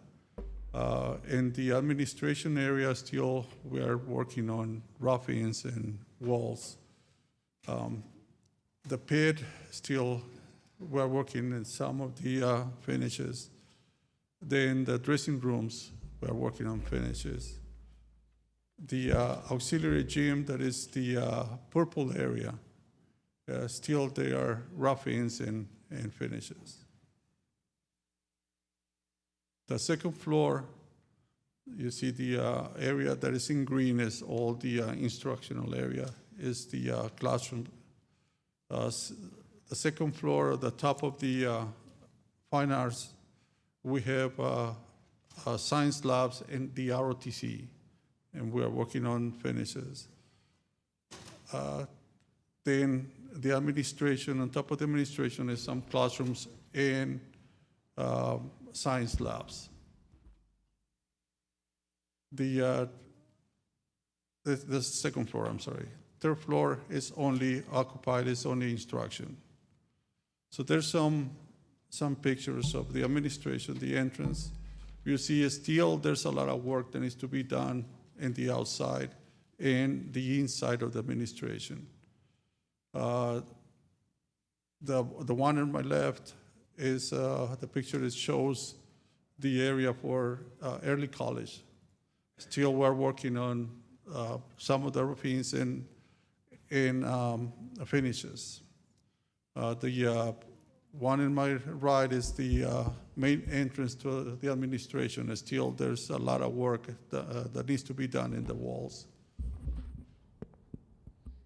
There's the one in the left is the area for early college. You can see that is a little bit more advanced. Still, we need to work on the finishes, I'm sorry, the floor, still, we need to finish that one. And the one in the right is the stairwell towards the second floor in the early college. Still in the second floor, if you can see, there's a lot of pending work. We're still working on roofings and walls. There's the ROTC classroom is on top of the administration, the fine arts area. And you can see that there's a little bit more advanced. We're still trying to finish the finished work and start doing punch lists. In the auditorium, they are on finishes. Still, there's a lot of work that needs to be done. These two pictures are in the second floor. There's the area where we have the CTE, the patient care, and the dental lab. You can see that there's a lot of work done, but it's still, like I said, we need to finish all the floors, and there's still painting and a lot of work that needs to be done in the finishes. The fine arts uniform storage, and that is in the area of the fine arts. We have a lot of finishes done. In the one in my right is the part of the CTE area, and they are a little bit more advanced. Band room, still, like I said, we need to finish with all the storage. We need to finish some of the floor. And in the band room storage area, you can see it's almost finished. This is the entrance to the auditorium. Before was an open area, now it's going to be, before you go to the auditorium, you're going to go through the dance room. Well, next to the dance room, you go around the dance rooms to go to the auditorium. And it's in a very good shape. I don't know if you have any questions about Socorro High School. The next one. Mr. Crespo, I got a Yes, question. yes. Are they gonna be able to finish this? Because if I'm not mistaken, I remember Mr. Ianton saying that we should be able to open this phase for this upcoming school year. Is that gonna happen or no? We request from the contractor a schedule. They only send us a letter stating that they are behind. So we're waiting for the completed schedule. They were saying more or less that they can finish by the first intersection. How far, so they're looking more or less October? Yes, sir. Any other questions? Yes, go ahead, Mr. Morales. Yes, are there going to be fines as far as this, the construction company not meeting deadlines? What happens if this continues on for another year or so? What then? Well, we are going to have to check what is the reasons that they are behind. And then with Mr. Reyna and the committee, we can check what we are going to have to do. But there's liquidated damages in the contract, like I said, but it's a process, and we need to start that process. But you're doing a presentation now. You should have already started the process and finding out why we're behind. Yes, sir. I need to start looking into it. I was not that involved in that project, so I'm right now walking it out, checking the areas, and we go from there, sir. Mr. Mayor, I just want to add something. Go ahead. So I know for the record, this school year that just finished, I know there was a lot of issues that it looked like it wasn't going to open, so they were already having this issue before, and it seems like this company hasn't addressed it, yet they told us in the community that, and I know Mr. Ianton, I guess they relate the message to Mr. Ianton, but we were supposed to open up this section for this upcoming school year, Yes, and sir. it looks like that's not going to happen at the start of the school year. So yes, I agree with the other two gentlemen. We need to look into that. Yes, sir. We looked into that, and then we'll report to you what is the findings. Mr. Crespo, I have a question. Who's the contractor there, the main contractor? Buford Thompson, BTC. Thank you. Any other questions? Yes. Do you know how many other contracts they have within the district? How many contracts we have? How many other contracts do they have within the district? We have banks, general contractors. We have. No, Mr. Crespo. How many other contracts does BTC Oh, have? how many contractors? I'm sorry, I thought that were contractors. They did Mountwood High School and Socorro High School. It's the ones that they have, these two, right now. Just those two? Yes, sir. Are they doing the SAC too as well? No, the that's SAC something is else. Okay. Bain General Contractor. So it's just those two. Thank you. Yes, sir. Any other Any comments? question? Board? No? When will you have that report? I'm sorry? When will you have that report ready for us, where they're behind and why? We were waiting, like I said, they only sent a letter We need to check their schedule, and then we know exactly how behind we are and in what areas we are more behind. When you see the pictures, there's some areas that looks like they can finish if they put a work in it. Yeah, But- so when do we expect that information? They need to, we'll call it tomorrow, sir, and we need to have that information this week. Mr. Mena, Mr. Pereira, go ahead. can we have a full report on what the action is going to be taken against the company by the next board meeting? Yes, sir. Just so that we can look into that, because, yeah, it's, I don't know, I think we're doing injustice to the kids to give them the best environment. And they made promises, and it seems like we're trying to hold up our end, but it doesn't seem like they're holding their end of the bargain, so. Yes, and we know that we occupied the first phase, and still there was a lot of stuff pending, and this is something that we don't want to happen in the second phase. Did they mention anything to you if they're taking the initiative to try to speed up things? No, sir, when we received that notice, this is what Mr. Reyna was the one that asked for that schedule, and this is what we're waiting to check what what problems we have. Okay, so they didn't take an initiative to try to speed things No, up? we noticed that they were getting behind, and this is why was requested that schedule. Thank you, Mr. Crespo.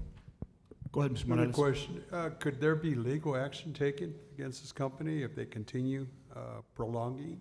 Or in this case, I'm not sure what the circumstances are, but we probably need to look into it. And I know we have a legal team that can probably look into it as far as a legal sense. Bless you. Bless Yes, yes, sir. We need to check in the contract what is requested. And I know that it's liquidated damages after so many days that they are behind. So we need to check that. And now with the legal counsel, we can. Most we can do definitely, it. yes. Yes, I sir. think that's going to put pressure on them to Yes, sir. determine when they can deliver. In the meantime, our students are not getting the services that they deserve. Yes, sir. Go ahead. Dr. Carmen, can you see that we review the contract, review the original timeline, and then maybe understand what our options are prior to the next board meeting? I'm thinking, maybe in one of our Friday packets in the next 2 weeks. Yes, sir. I'm certain if we give the contract to our attorney that we can have an analysis. I'm sure I'm guessing there's language in there that if it's weather-related, those days are probably excused. So we'll have to probably look back and see if any of those days are counted out for that. But that's generally what's in there. But I'm certain that by next Friday's packet, we could have analysis of the contract and very likely a breakdown of the timeline and the reasons for their delay. Sir? Yes, sir. Any other questions? Okay, at this time, we will, go ahead. Next one is Mountwood High School. This floor plan for the first floor, all the areas in green are the ones that we occupied. Still, we have some punch list items pending, but we already occupied the ones. The ones in purple are the 2 extra work that we requested from the company, that is to replace the flooring. And it's the old band room and the old orchestra room. So I know they received part of the materials, so they're going to start pretty soon installing that floor. And this is the other contract that we have with BTC. This is the 3rd floor and all science labs that are already occupied. Any questions in Mountwood High School? Nope, doesn't look like it. Go ahead. Okay, next one is America's High School.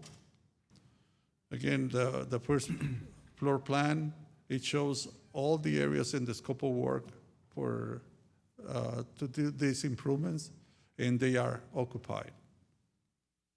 Same one in the 2nd floor is these areas in green are the ones that are in the scope of work and is occupied.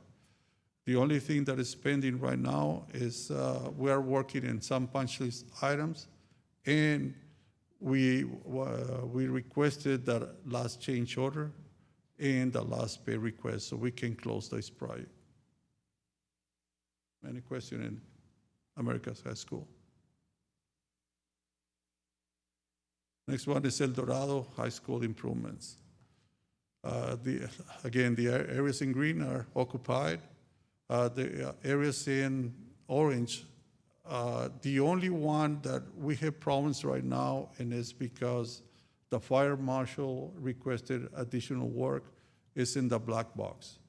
All the other areas we are going to be able to occupy in starting the new year, school year.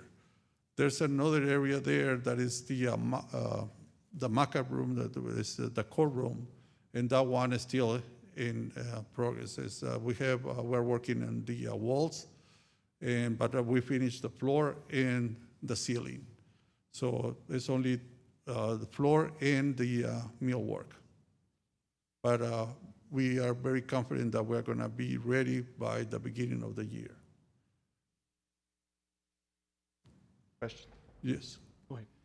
Mr. Crespo, do we know what the fire marshal requested, and was it not included in the original?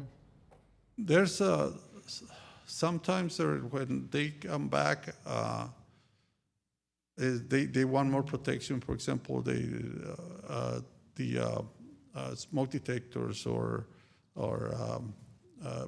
to add more coverage to the area. And this is what we are waiting, and the architect is working with them so we can get that resolved.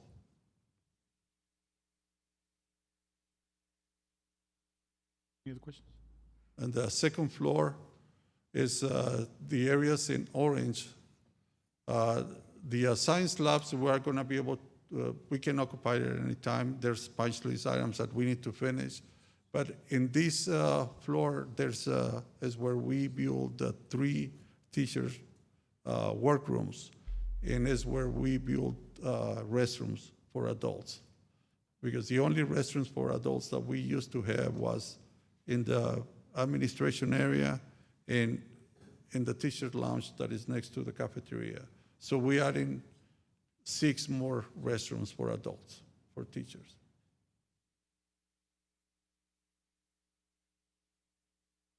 You can see the mariachi room is ready to occupy. Like I said, still we have punch list items, and we are going to continue working with them. But this is both pictures show the mariachi area, the mariachi room. The picture in my left is one of the teachers' workrooms, and then the picture in my right. That one is the courtroom, and right now it's a lot more advanced that you can see there. See, these pictures were taken 2 weeks ago when we turned our report. This is one of the restrooms in the teacher lounge. Any questions in El Dorado High School?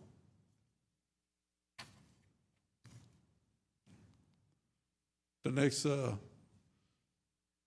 project is the student activity complex.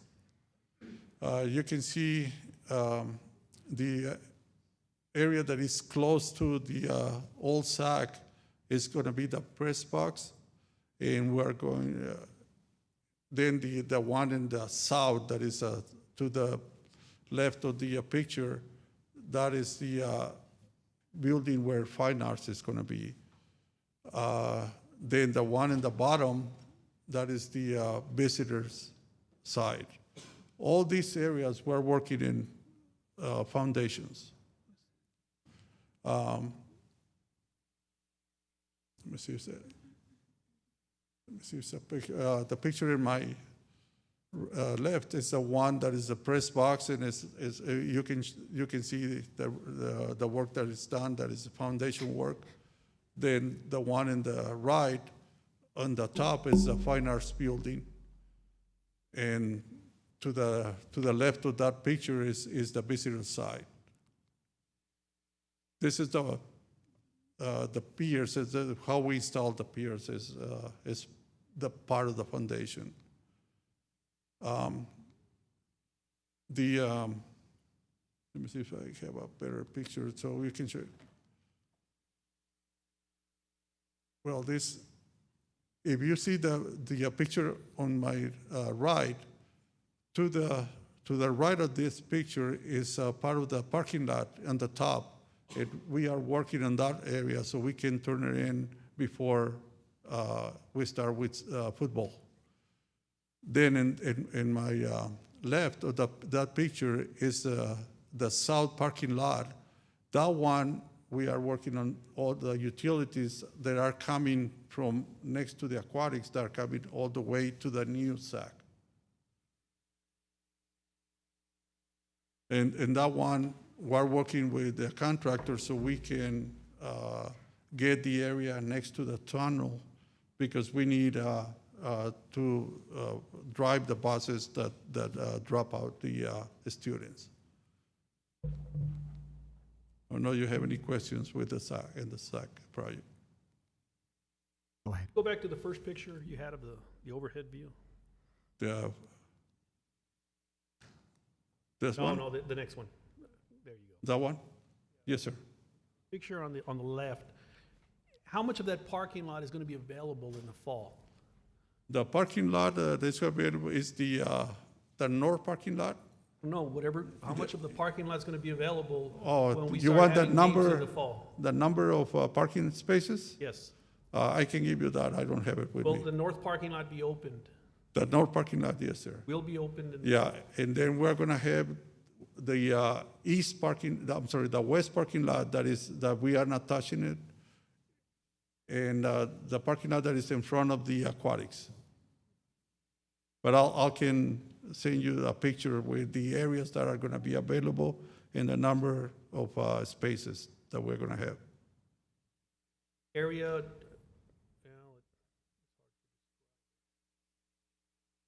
On the north side of the parking lot, it almost looked like a triangle shape. Is that going to be available? Looks like it's for construction. Is that going to be also available? Yes, sir. That is gonna be resurfacing pretty soon. We're working right now in base, and we're working on all the underground for lighting. But I'll give you a plan with the areas that are gonna be ready, what time, what date they are gonna be ready, and how many spaces we're gonna have available. Yes, and it's going to cause a significant disruption of traffic going in and out. So this is another one where the fire marshal is going to come in and say, how fast can my emergency vehicles respond in and out of it? Look, when Ianton was here, we need a plan to address this issue before something bad happens, or we have a game and we need an emergency response and we bottleneck in only the two entry points. Yeah, we're gonna have only the two entry points that we used to have before. Even put a limit on how many people can attend the games just because of an emergency response egress regress into this area. We need to have those answers here, in the next couple of months. We get with the emergency manager and he can mitigate whatever problems that may be arising from this. So he would have to start looking into this stuff now and find out how many parking spaces are available, and also to accommodate visiting teams from other districts. Yes, sir. We have to have that plan in place and not just say, good luck, so. No, we'll give you that plan, and plus we'll gonna meet with the fire department so we can explain what we are gonna have for that at that time. When do you anticipate you can start having that, start putting in place, at least running us some scenarios or some situations where it says this is what we have now pending our first games in September? We already have a plan with the contractor. They already gave us the areas that we're gonna receive and the dates that we're gonna receive. So more than anything else, probably is only to present that plan to the fire department, and then we go from there, sir. And then we send you that plans. Okay. Do you think you can provide an update to the board on the next board meeting with all that information? Yes, sir. No problem. Any other questions? Yeah.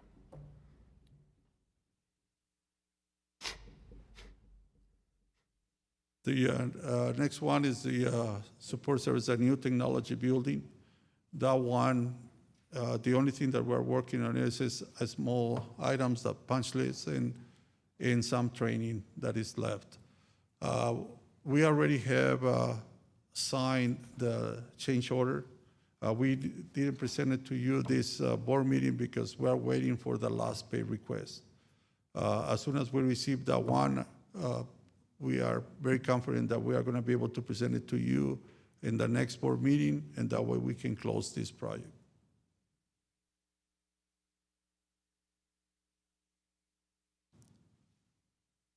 East Lake High School, the sport lighting, we still have that one there because the only thing that we need to finish is some testing to the existing bases for the poles. As soon as we have that one, we can close out this project. The lighting is operational. The only thing that, like I said, is we need is testing done to that basis.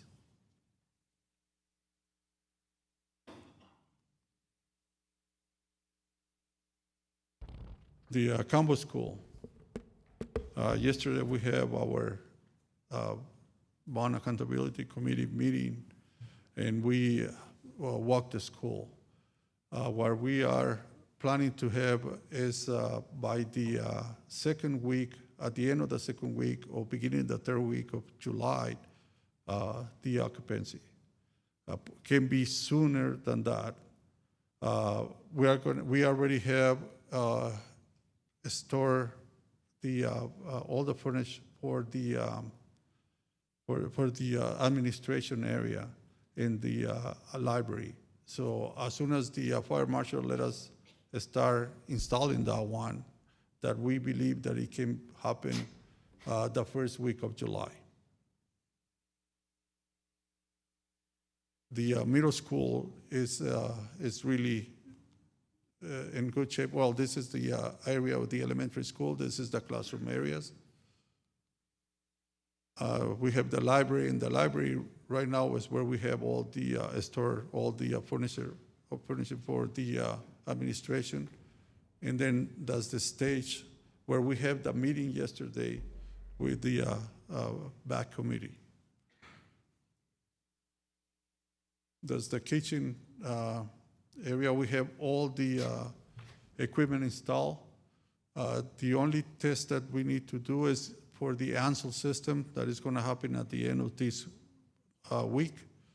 And then we're going to start working with Shine Nutritional Services so we can develop a punch list. And the other thing is to set the time to have the health department inspection. The administration corridor, this is, like I said, a very old picture. Like I said, we already have all the floor done. We showed the administration for the elementary school, the area. They were very happy to see that we are in a good pace to open the school. This is part of the middle school. There's a band room. As you see that the finishes are there. The stage for the middle school, we already have some of the floor, and we're working on finishes. Sorry, that's what we have. Do you have any questions about the combo school? The elementary and middle school share the kitchen, correct? Only the kitchen, sir. Yeah. Will the kitchen be ready? The kitchen It'll be ready? Oh, yes, sir. The kitchen is already have all the equipment installed. The only thing that we need to pass is the Ansel system, and this is for the fire department. It's a protection to the hood. But we are in a good shape to open that school. Is the elementary school going to be open 100% in the fall? Yes, sir. The middle school, you said? The elementary. No, the elementary school is we are gonna open to the start of the new year, yes, sir. Yes, Yes. in the fall. Yes, sir. Okay. Are we going to put portables out there? It's not right now in the plan. I believe that what the principal told us is that they have 750 students at this time. So there's a space for portables. We prepare for portables, but we are not going to I had open with heard portables. that portables were being considered out there. or going to be installed, 11 of them. Is that right or wrong? No, we don't have a space for that many. We Okay. have a space only for 3 doubles and We have 1 enough room, single. the classrooms will be ready. The classrooms are ready, sir. There's only one area that we have as an alternate, and we didn't have the money to finish that one. It's 11 classrooms that we prepared that shell, and as soon as we have some money, we can finish that area. But right now, they have 35 classrooms. So the 11 classrooms would have been occupied, or they're not ready, or you're waiting for money? No, or what's- they are not, we have only the shell of the area. And that's part of the elementary? Yes, sir, and it's an alternate. And you said you're waiting on money. Was Well, that if already if we in the find bond? some money to finish that area, we'll do it, but Wasn't that already incorporated into the bond, and you're finding money? I don't understand. Are we No, over cost? yes, sir, we didn't have enough money in the budget to finish the complete school. This is why we put that area as an alternate. And I don't have It's a bond, though. The money should be there already, right? The bond was, they gave us a certain amount of money in the budget, and You ran out of we money. were. So you're we over were not- cost. I'm sorry, You're the running cost. over cost. Yes. How much over cost are we running on that campus? Well, we have, right now it's a 59, almost 60 million that is costing that school, that both areas. The, to do the alternate is about probably 1.5 to 2 million. But like I said, we prepare that area for future, that was not in the budget to do it. It was, you added it to the plan, or what? Since the beginning, when we developed the floor plans of the schools, we knew that they were too big for what the budget that we have. This is the biggest combo school that we have in the district. It's almost 300,000 square feet. So the other ones, the last one that we built was 230,000, 240,000. So there's a lot of more classrooms that we have in this school. But the cost should have been already anticipated. Well, we planned that, sir. We were able to cut it since the beginning, but to add to that school was going to be very difficult. This is why we decided to do the shell in the second floor of the elementary school in one side only, so we can, in the future, add classrooms. And we did it before in other schools. In other schools, we had the chance to find money, and we finished the school, like a Purple Heart. At one time, we had area that was prepared for the future, but we found money at the end of the bond to add to finish that school. So you're saying that the 11 classroom were not budgeted, Was not in Budgeted the in the budget bond. completely. period? Yes, sir. We put as an alternate, so if we have some money left from all the other projects, we can finish that one. This is why we do a lot of alternates sometimes, so that way we can prepare the area for future additions. It's very difficult to add without preparing, sir. So this is why sometimes we put alternates, only if we have the money, we finish with the alternates. I got a question. Was the shell a part of the original bond? The shell, Or yes. was it put in after? No, sir, that was since the beginning. See, So just the beginning. Never the classrooms were part of the bond, is what you're saying? Or the were they budget, those 11 classrooms, were never part of the budget. just the shell? That's the shell, yes, sir.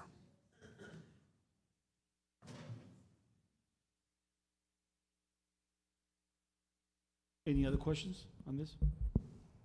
Just a discussion. Question. Mr. Crespo, Yes, sir.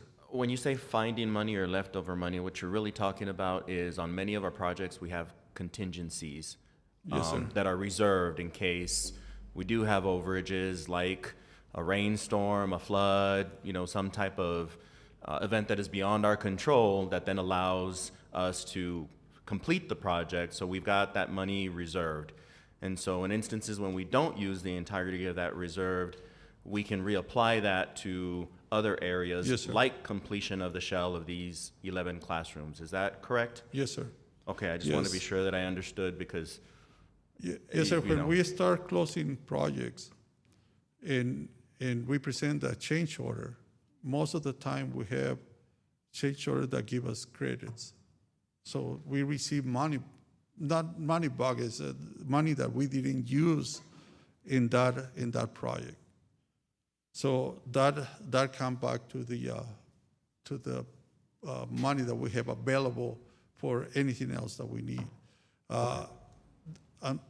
In this bond, one of the things that happened is because of, again, the COVID, there was a lot of prices that they were going up. See, the materials that they go up. So we were not able to save that much money in a lot of the projects, so we can finish some that we have pending. Okay. But still, like I said, we are working on the closing out projects, and as soon as we know how much money we have available, then we can do something else. Any other question? Sorry. This is the canopy structure at the transportation. That one is finished. They are using it. The only thing that we have is a comment from the city inspector that we are checking with the electrical engineer and see if we are gonna have to do it or we are complying with code. But it's open right now. The city gave us the CO, I'm sorry. Okay. And then the last project is the, I'm sorry, this is the pictures for that canopy structure. Then the maintenance facility, that one is still, we received part of the design, so we continue checking as soon as we have a chance to finish with reviewing the plans. We are going to meet with the architect so we can finish the design and we can put it out to bid.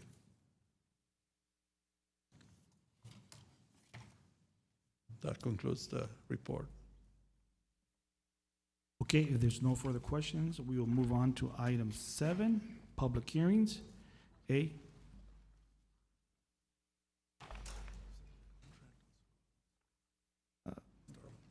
A, 2022-2023 Every Student Succeeds Act, ESSA, public notice meeting, and the speaker is Dr. Starsky. Good evening, President Mena, members of the board, and Dr. Carmen.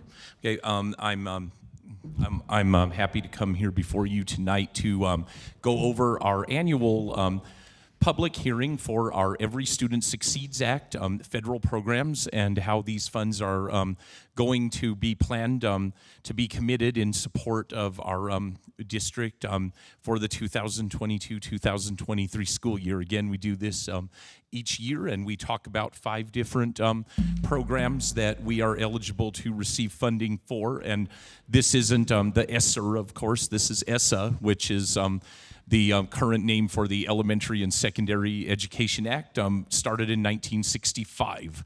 Okay, and brief history, of course, when they started that, it was very first thing was. Sorry. Thanks. Very first. Sorry, I have still 6'5", haven't shrunk yet. The very first thing that it started with when President Johnson signed this had to do with economic disadvantages. So Title I Part A was the first one that came into being, and then it also became relevant over time to others. Okay, so this is just a quick timeline of kind of where we've gotten to, where we started, and where we are now. And it's currently called, again, the Every Student Succeeds Act. That was reauthorized under the Obama administration in 2015. So we've been on that one for about 7 years. Today, we in Socorro ISD, we draw funding from 5 major titles under ESSA, which are Title 1A, which is your Title I Improving Basic Programs. Title 1C is Migrant. Title II Part A is your recruiting and training, preparing your high-quality teachers, principals, other school leaders. Title III Part A is English Language Acquisition, Supplemental. And Title IV Part A is Student Support and Academic Enrichment. So those are the 5 that we're eligible for. Okay. These are the planning amounts that we received in about mid-May and early June. We were told that we would get this amount of money. So our entitlements, at least on the planning amount for the 5 ESSA programs together, that will bring us in approximately another $15.4 million that we can commit. We can commit for supplemental activities under the law. Okay. This first one is the Title I Part A. That one, of course, is the biggest. That one, of course, is also the one that everyone is most familiar with. We've got a pie chart there that shows the different places that this goes to. The 70 is because every campuses have to have 70% of the Title I money flowing directly to them in their own budget. So every single school has a Title I budget that's supplemental to the general fund formulas that are received through that basic budget.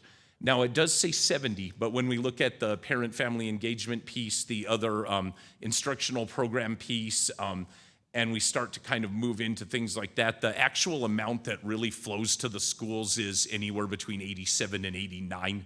And then at the district level, we have a little bit of administration, like of staffing and few positions for support and indirect cost, of course, and a couple of other small things. But really, far more than 70 goes to the schools. I want to assure you of that. That's just, the 70 is just their discretionary budget that we set up for them. Of course, I would not read all of these to you all, but this is an example of what each school is allocated to receive right now. This one's in the budget amendment hopper, okay, as we're speaking. That's later on the agenda.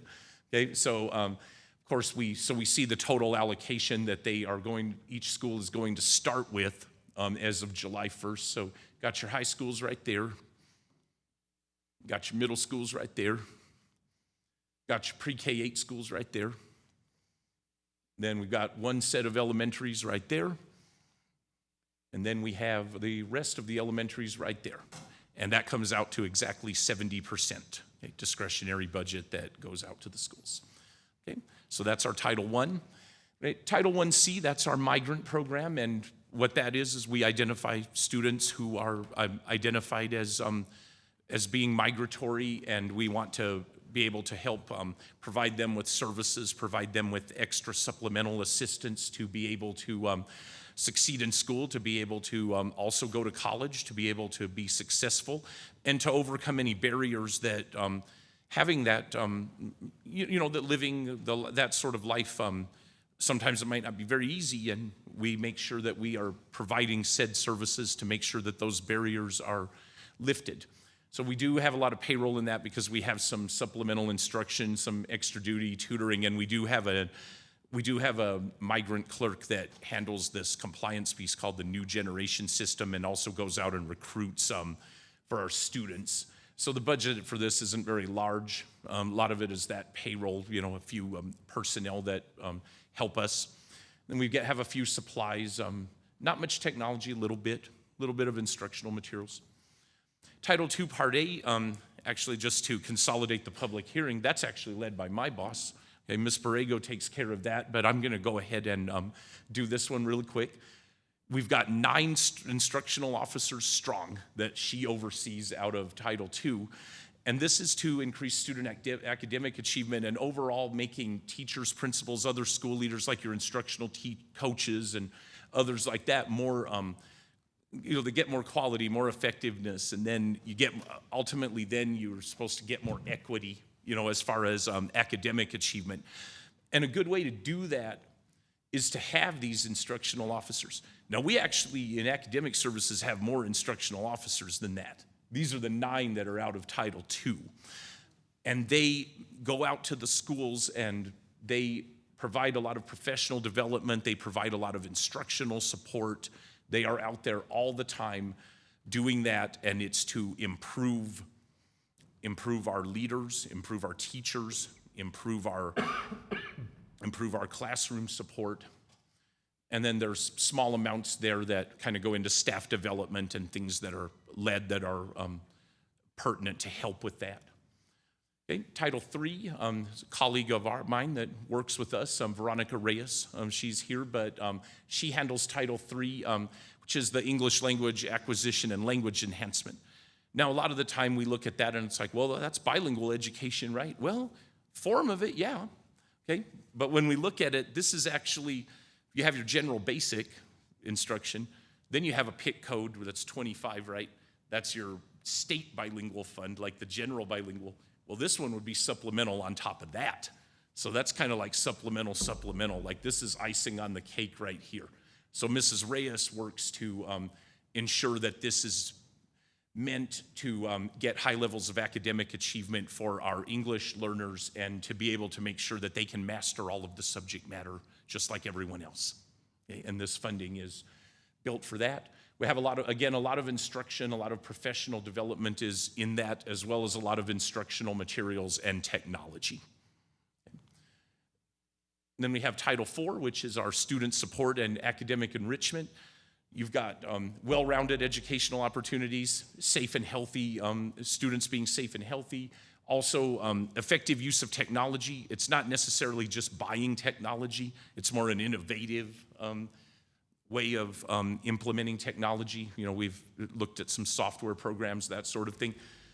This one is really fun because when Dr. Carmen did his 90-day address, he mentioned some of the programs that Title I helps to support, not fully fund, of course, but things that are allowable assistance in supporting. We have a couple of positions in dual language that are in here, and for the first time, we have a lot of instructional supplies and materials because we've determined it's Title IV allowable, it's innovative, well-rounded.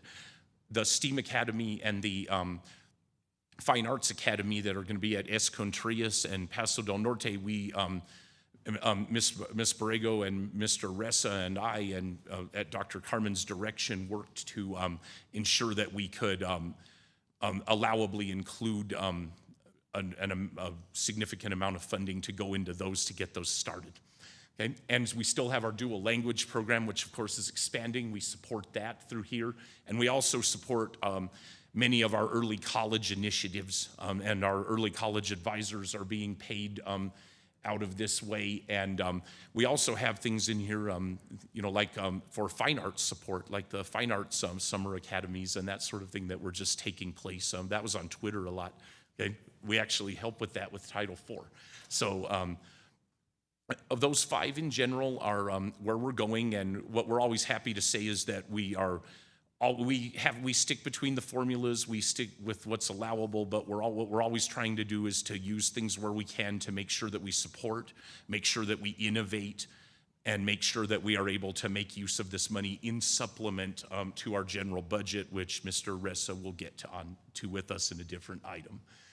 And so this is a public hearing, right? And every year to discuss, because it's required to come before a public venue in the district to discuss these programs and how we have them ready to go for fiscal year 2023. So if any public input at this time is desired, then we can answer any questions that may be had. Go ahead, Mr. Barrera. Dr. Starkey. Sir. One of the slides that showed the amount was 15 million. How do they decide, how does the federal government, or I guess it's TA, decide how much money we get? Is it based on enrollment? Is it, It's those are formula grants, Mr. Barrera, and the driving one is always Title I, and they have that based on a certain formula. And I hate to tell you this because I know you don't. I know you'd rather have the answer, but the USDE formula is sort of like the secret sauce at McDonald's. You know, they don't really tell. You know, they don't really tell us, but we know that the. But we do know that it's all starts off of the economic disadvantage and population, and then for every district in the country, and then it continues to move on from there at different percentages. One that and they have it, and then they try to fund it out equally based on what they approve in Congress. The one that's been dropping nationwide is migrant, and we're just trying to hold on to that and serve our students that are in that program the best we can with what they give us. Okay, so there's no way, I guess, there's nothing that we can do to, I guess, increase that for our kids and our teachers? No, sir, because it's a formula grant that's awarded by USDE. So we apply for it, we ensure that we do, because I know that I wouldn't have a job if I didn't turn in this application. That would, because I wouldn't want to lose the district $15 million. So it would be foolhardy to not do so, but we just take what, like, in other words, you got this for us, we'll take it and we'll abide by the rules and we'll make sure that we put it to good use. But no, we can't really lobby for more. And I'm not being sarcastic at all, but like if we could treat it like a Kellogg's grant or something like that, I'm sure that Ms. Borrego would have me doing lots more research on that, but we can't. They don't run it that way. I noticed there was a verbiage here that said parent involvement allocations. So we get money for when parents get involved as well? Yes, and what happens, well, and actually it's the law that they have to be. Parent and family engagement is part of the Every Student Succeeds Act, Mr. Barrera.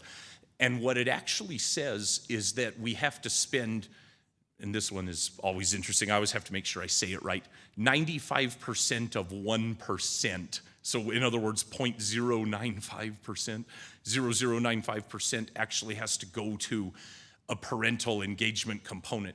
But we have over 12% of the budget going to that because we pay for several of the communities and schools workers. We pay for all of the parent liaisons. There's gonna be 38 of them this year, okay? And there's, and we make sure to do that to keep the programs of parent and family engagement robust in every school. So if it is required that we do 95% of 1%, so you could mathematically say that we do 12 to 13 times that to make sure that we have parents coming in. And we were able to get it. We actually, the parent liaisons got pretty good at virtual stuff during the remote time too. Okay. Last thing, Dr. Starkey. Title IV, Part A, instructional supplies and materials. Does that also count? Because I know I've been seeing across other districts that it seems like it's more the elementary, middle school kids that are getting, I guess, these little packets of crayons, markers, these little kits. Is that something that can come out of that title to address that? That actually cannot come out of Title IV, Mr. Barrera, because those are considered to be like general supplies, and Title IV is on the side of more innovative and more cutting-edge programs and more well-rounded programs that have more of a specific way to get to the first down and the goal line than just the general supplies, which you're referring to, and I know exactly what you mean, but those are more basic in nature. Title IV would, Title like IV would not be one of those. The STEAM and fine arts, you're saying? STEAM, fine arts, dual language, early colleges, those are all examples of well-rounded and innovative programs, and I know what you mean on those, but those would be non-Title IV items, sir. Thank you.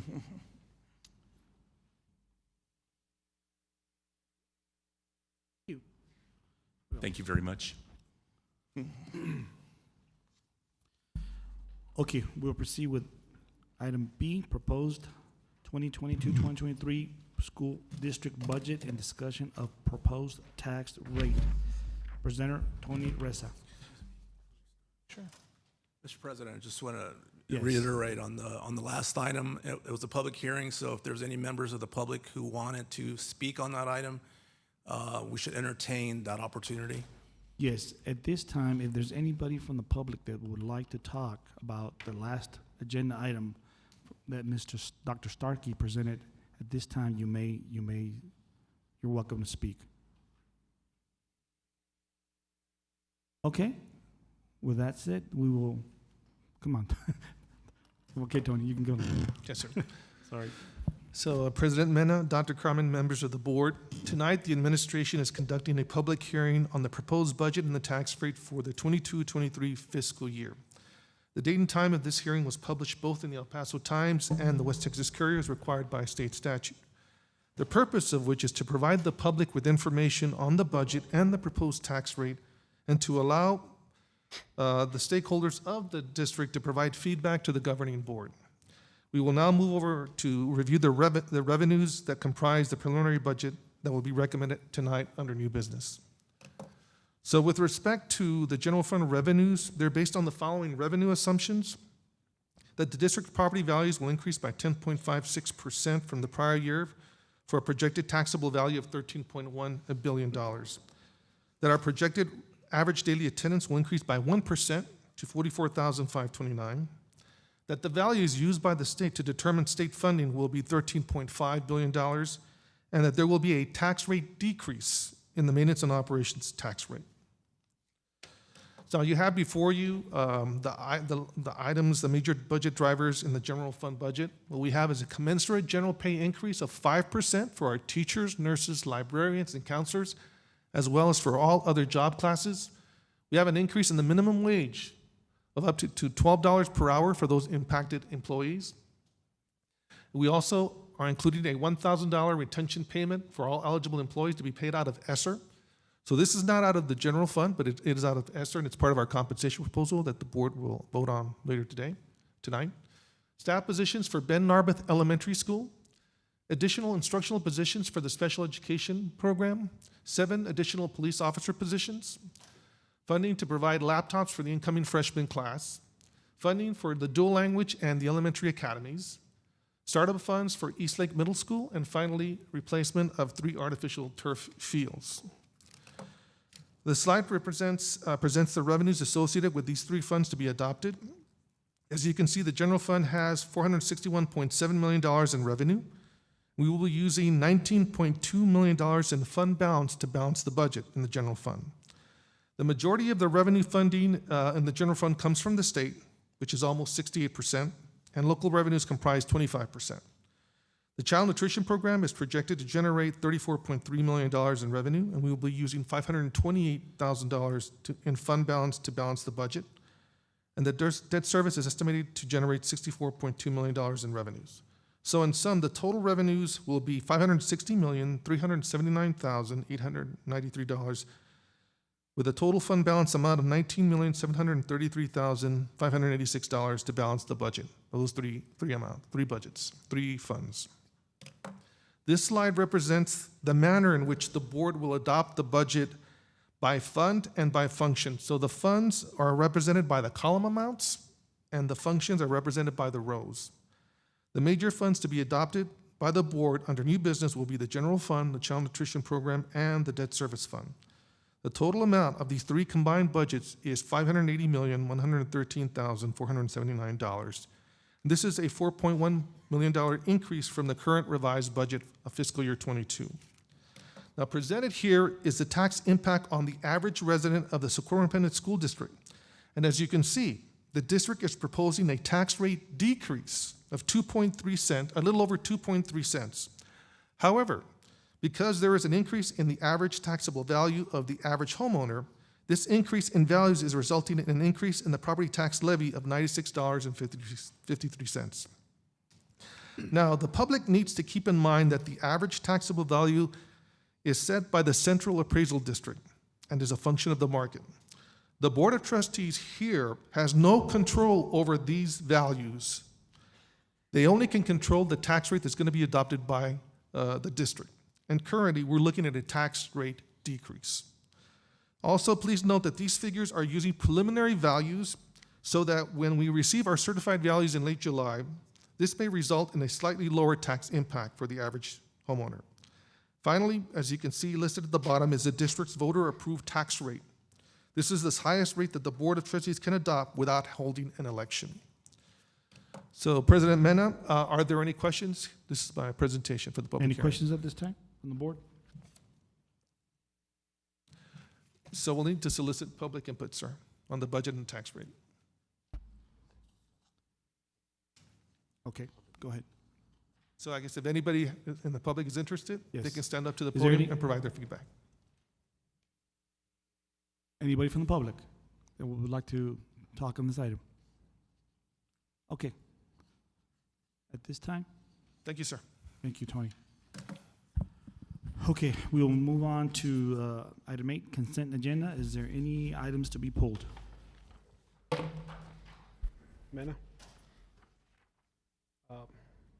D5.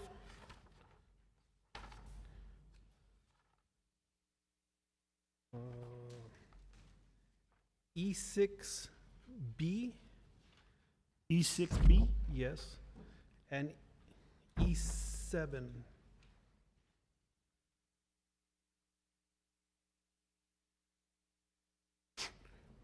Any other items? No, he was specific. 6B. Said 6B. Then he said 7.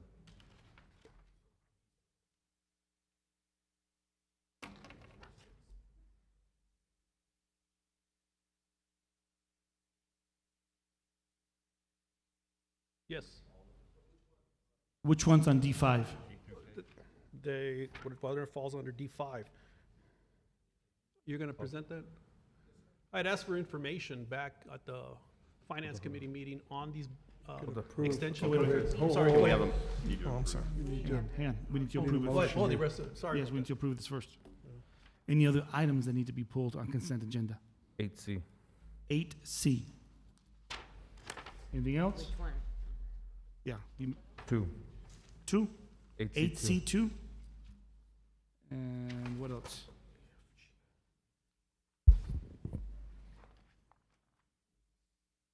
You know what? Do 1 as well. I need a clarification. So you want both. 8C1 and 2? And Mr. Castellano, on D5, which ones? Was there all of them or? Yes, because I had All? requested Okay, I'll put all. information on Anything else, guys? Motion to approve excluding items 8C, including both 1 and 2. Okay. 8.5, all items listed under 8.5. D5. No, D5 all. Oh, 8D5 okay. all. 8D5, thank you. And then you have E. 8D5 Uh-huh. and 8E6B B, yeah. and No, E. 8E7. No, E7. Yeah, that's what I said, 8E7. Item number 7 under E. And then 8E6B.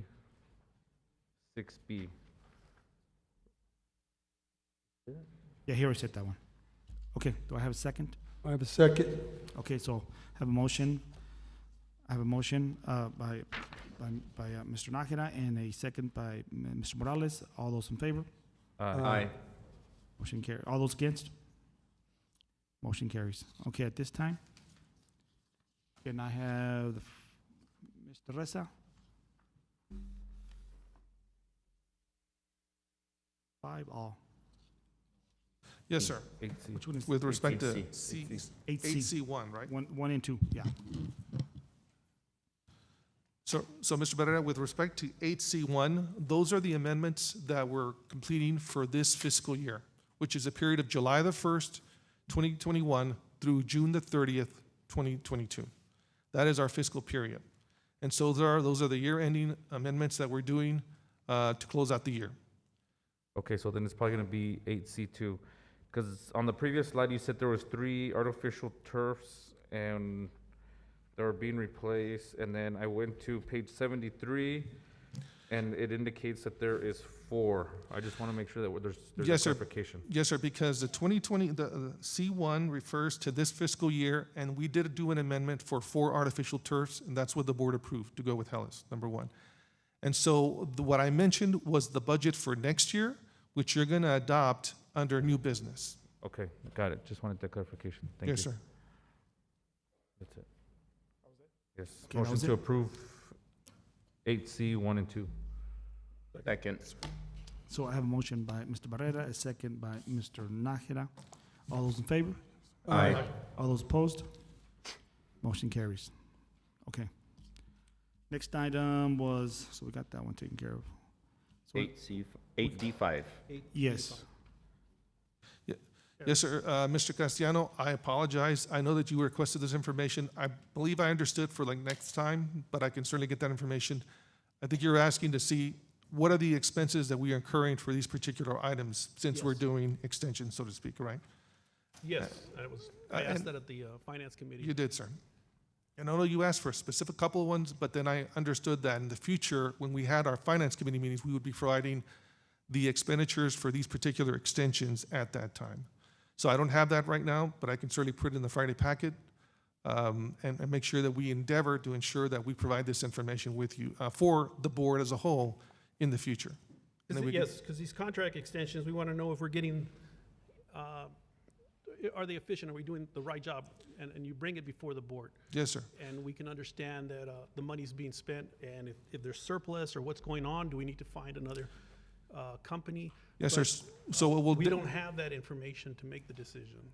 And I apologize for that, sir. We will endeavor to ensure that in the future, in the backup, we will have the expenditures that have been incurred for that particular item for the prior year. Or we can do like a 3-year average if we have that information. And we'll make sure we have that for you in the future. I apologize. Okay, now these extensions, it's new to the agenda items. What about the other 44 that were passed without board approval? Are you going to bring those forward for us to review and approve, that what's already been spent? Well, that already took place, I think, in the prior year, so to speak. I mean, we can. The ones that you approved without bringing forward, the extensions of the contracts? So those were from, I guess. This past fiscal year? Yeah, the past fiscal There year. was 44, yes. Since the actual service has already been provided, I mean, we'd have to get with the legal services to come back and see if it's a retro approval, and see if the board's amenable to that particular action. Mr. Ramirez, can you comment on that, please? Yes, I can get with Mr. Reza to see what needs to be done, if anything. A lot of times when you've already have received the services and the contract is complete, there may not be any need to come back, but it's in the wishes. If it's your wishes, we could come back and retroactively or ratify those contracts, just so that you have something in your file that says that everything was done in accordance with your policy. But in most instances, if you don't ratify the contract, and if you've already received the services, you're gonna be still liable and responsible for the services you did receive, regardless of the fact that the contract wasn't approved in accordance with your CH local. But I understand this was, well, you're looking at over $40 million in contracts that were approved without the board approval. And that's what I'm bringing up here. That just, bye-bye, it happened, tough, deal with it. The board is not important to make a decision in this? No, you can still ratify that, Yes. even if it's a completed contract and services have already been rendered and payments have already been made, just for documenting your file. But if it's a pending contract, yes, I would recommend that it come back for ratification, the extension being ratified. But for anything else, we can bring it back, but it's almost a foregone conclusion since the services have already been rendered and the contract is complete. But to have it for your file, and so that we can say that in accordance with our policy, you have ratified it, meaning you approved the extension, we can do that.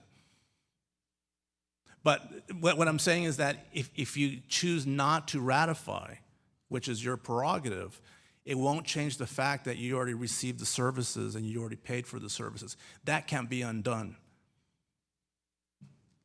But the public needs to be aware. That's why we bring these things forward. Right. And, you know, Mr. Ressa brought up that Yeah. it was never done in the past, as long as Right. he's been here, and that's, I don't know how many years that's been. And as So a matter of record, yeah, we can bring all that stuff back Yes. so that everything's above board and transparent, and that all these contracts that were not approved in accordance with your policy are brought to the board, and everything is transparent. Except this, the 44. Yeah, well, Well, but we can dig all those out and bring that list to you, so so everyone can have a list of what should have been brought to the board in accordance with policy. To the board, and the people who want to criticize Dr. Carmen, he actually brought it to the attention of the board members, saying this practice has been going on for years, and it's unacceptable. I mean, we're here to represent the taxpayers, and things were going on without us being told. Or for me, it's my first year, but for everybody else that's been here, it's been years. It's wrong. But thank you, Dr. Carmen.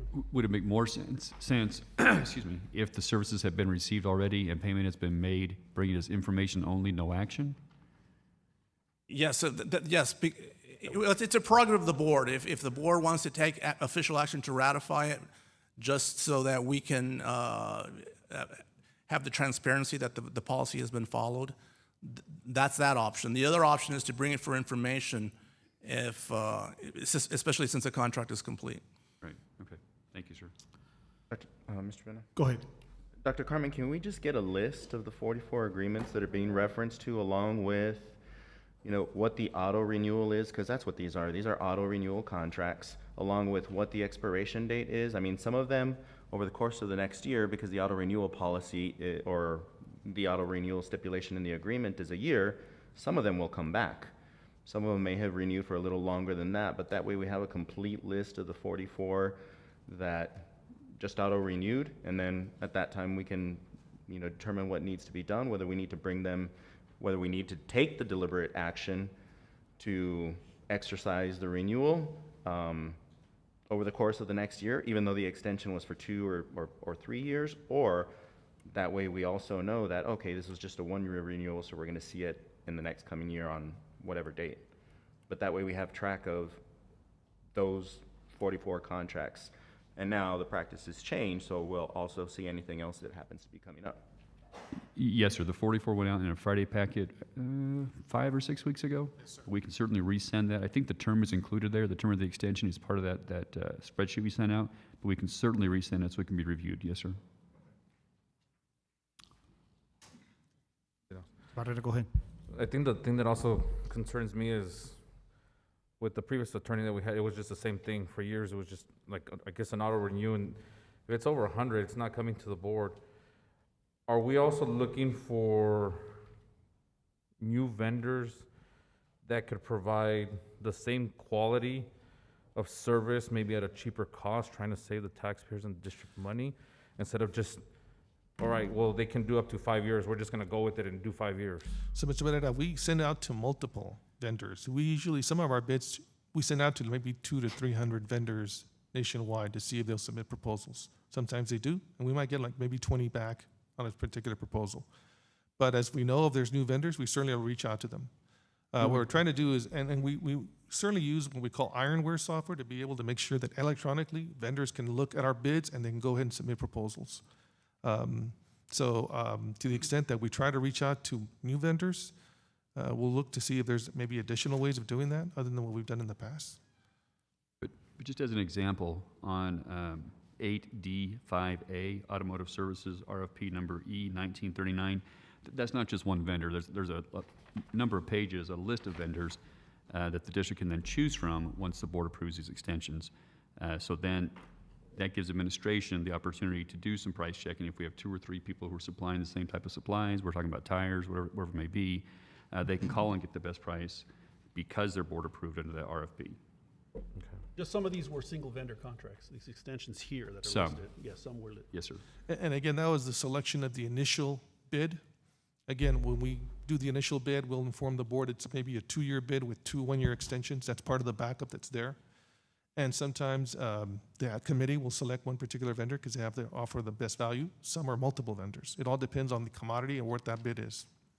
And I guess what has the best value to the district.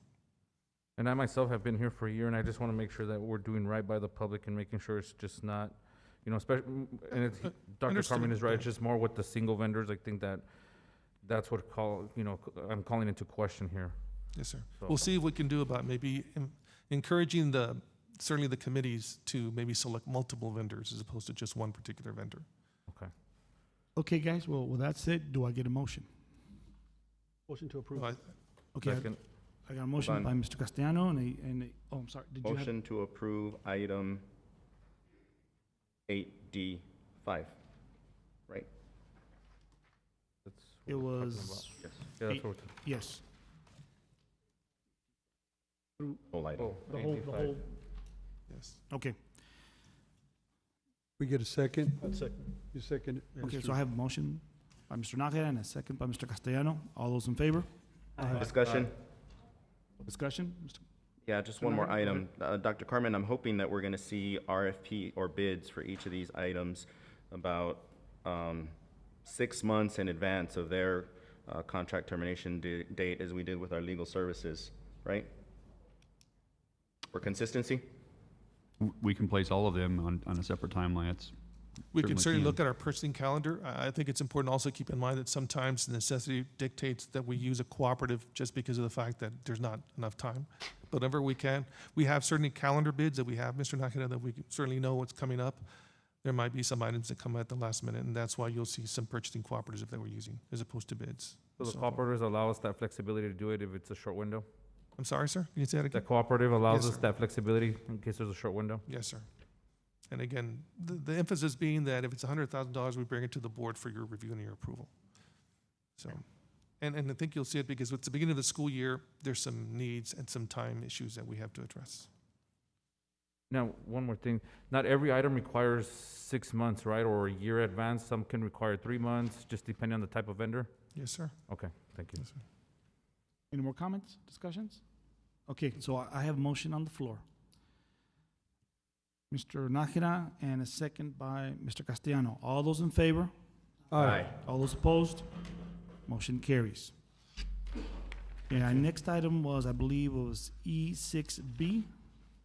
86B, yes. Okay. In that contract, when we discussed it in finance, there were several vendors that were not associated with irrigation supplies. Were those names pulled from that list? Well, we're not using those particular items for irrigation, sir. I mean, I know that this Yes. particular contract has a multiple list of vendors that we use. Some do not have to do with irrigation, but bottom line is that the vendors that we're using are providing those irrigation supplies for the district. It's just a kind of like an amalgamation of various companies that can do various types of construction, repair, and so forth. But we make sure that we only use the vendor that pertains to the supplies that we need. Okay. Okay. Motion to approve 8E6B. Second. Okay, so I have a motion by Mr. Castellano and a second by Mr. Morales. All those in favor? Aye. All those opposed? Motion carries. Our next item is E7. Also present, go ahead. You presented the item at the Finance Committee saying that we were going to go exclusively to e-ticketing and not make it available for people to purchase tickets at the door. Yes, sir. We're looking at moving in that direction. I think last year we started, we've been doing digital ticketing for 4 or 5 years now.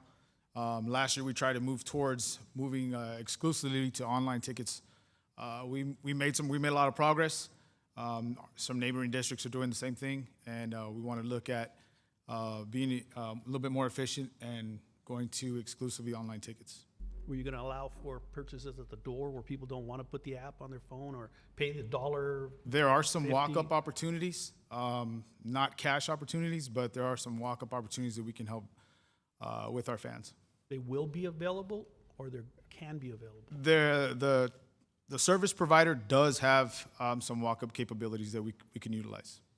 Well, it's our district. What are you worried about the service provider? Are we going to provide for people to just buy the tickets at the door? Yes, sir. Not cash, but we'd like to stay online with digital ticketing. That they don't need to get the app and they can just go to the window and buy the No, ticket? sir. That's a good thing, and that's See, you're going back in I understand. circles. No, Okay, I know. I understand. We're just changing service providers. The service provider that we're using now uses an app. We don't need an app anymore.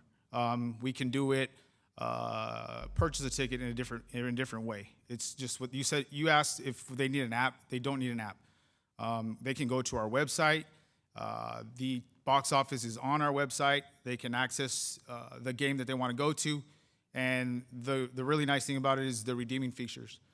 You can, I think we had some issues with how our current service provider was redeeming the tickets. We had to pull it up on a phone. You pressed it, and it kind of tore on its own. Now you can have, they can print a QR code. It can send them text. It can send it via email. It can be transferred very easily. So it's an overall much better service without the need of an app. You just can't buy a ticket at the window. Cash, Yeah. I mean, Pay a service fee. it's now, just hell. it's much easier, sir. It's just a little bit more Just asking, efficient. There's some old-fashioned people here that just say, I just want to pay the And ticket. we understand. They just And- make the last-minute plan, and Yeah. that's what it is, that's. Yeah, and that's why some of the walk-up options make it easy. Our neighboring district is using those walk-up options where there's, I don't want to misspeak and provide some bad information, but they made it very easy for their customers to come up and just scan, or I think they could do it for them.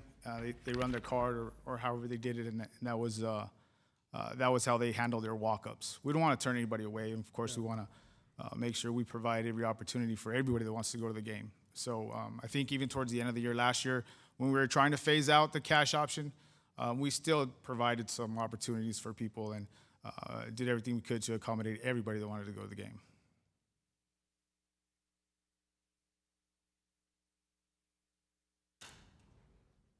Okay? Okay. I don't agree with it, so somebody else. Okay, make at a this time I motion need for a it. motion. Any other comments? Okay, at this time I need a motion for E7. Second. I have a motion by Mrs. Nájera and a second by Mr. Morales. All those in favor? Aye. All those opposed? Thank you. Motion carries. Okay, at this time, we are going to move into new business, but before we move into new business, I am gonna call for a short recess of 5 minutes. We've been at it for 2 hours and 42 minutes, and I know some of us need to be refreshed before we jump into new business, and I do need to use the bathroom, so it's 8:42. I'll see you in 5 minutes.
And we're back. The time is 8:49. He loves stuff like this too.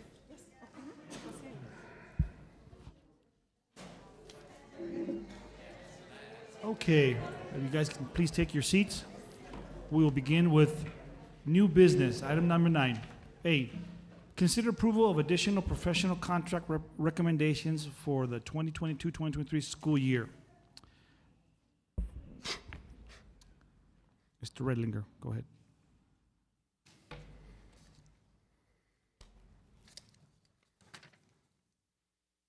Good evening, Board President Mr. Mena, Superintendent Dr. Carmen, and members of the board.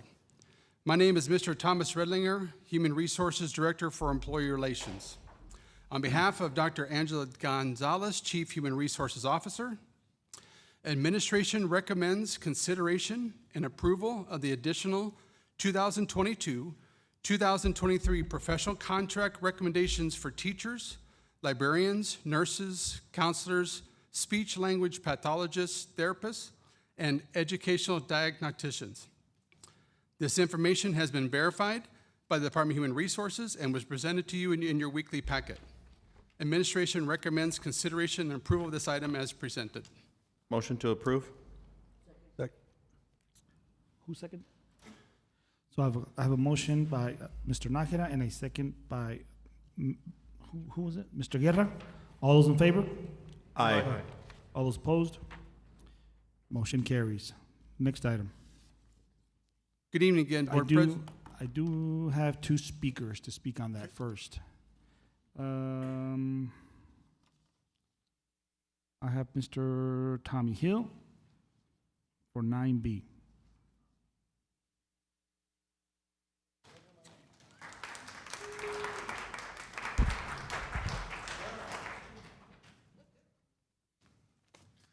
How are we doing today?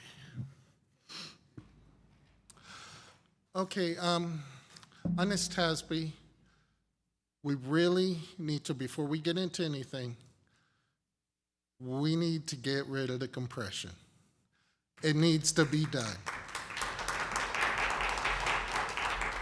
One of my colleagues, Sylvia Duarte, came up here. She said it right. Get rid of the compression. Do not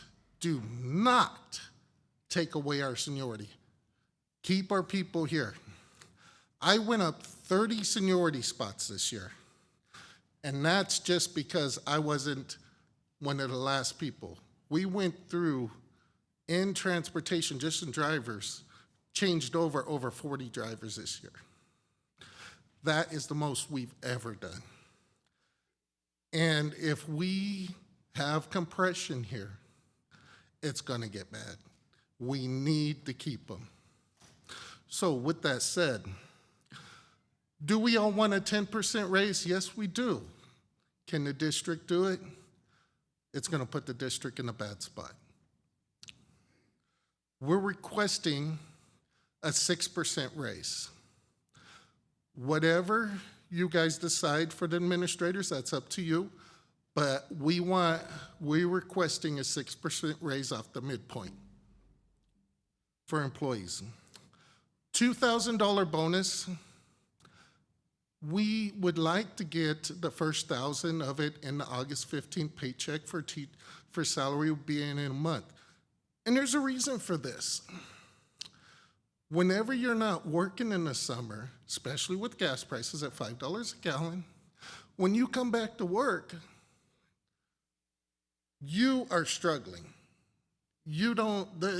If you talk to hourly workers when they come back to work, how much money, they're struggling so bad to get to that first paycheck, to start getting back on their stuff. That's why we asked for the first payment of the raise in August.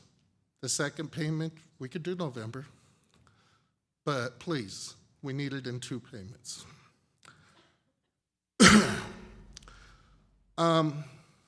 We're requesting a $13 minimum wage. If the board likes to do more than that, so be it, but at least needs to be $13.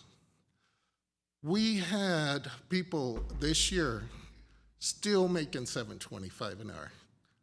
I mean, God, that's a joke. but we're gonna do right this year.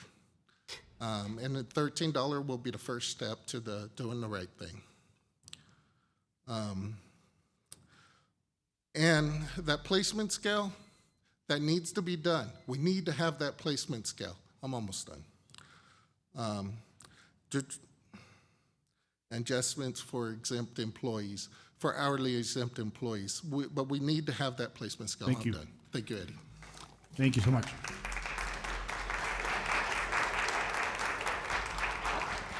Our next speaker is Mr. Ruben Avalos.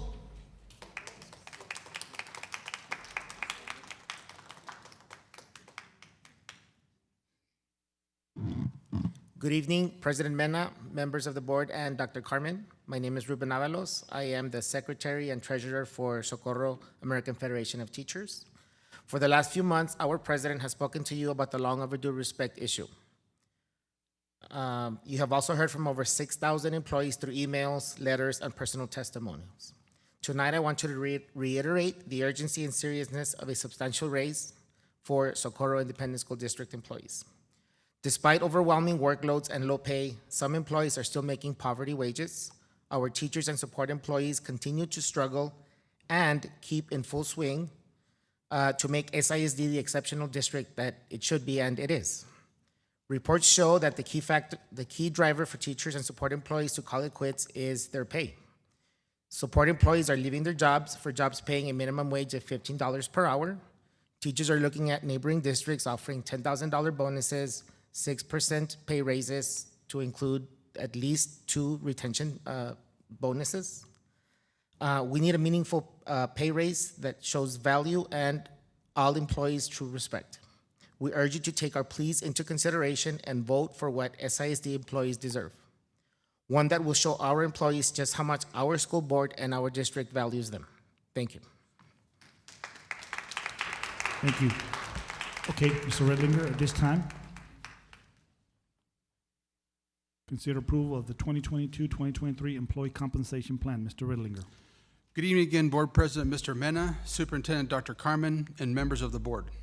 My name is Mr. Thomas Redlinger, Human Resources Director for Employee Relations. On behalf of Dr. Angela Gonzalez, Chief Human Resources Officer, I would like to introduce Ms. Selena Stiles, Human Resources Director for Staffing for Support Personnel, who will be presenting on this agenda item.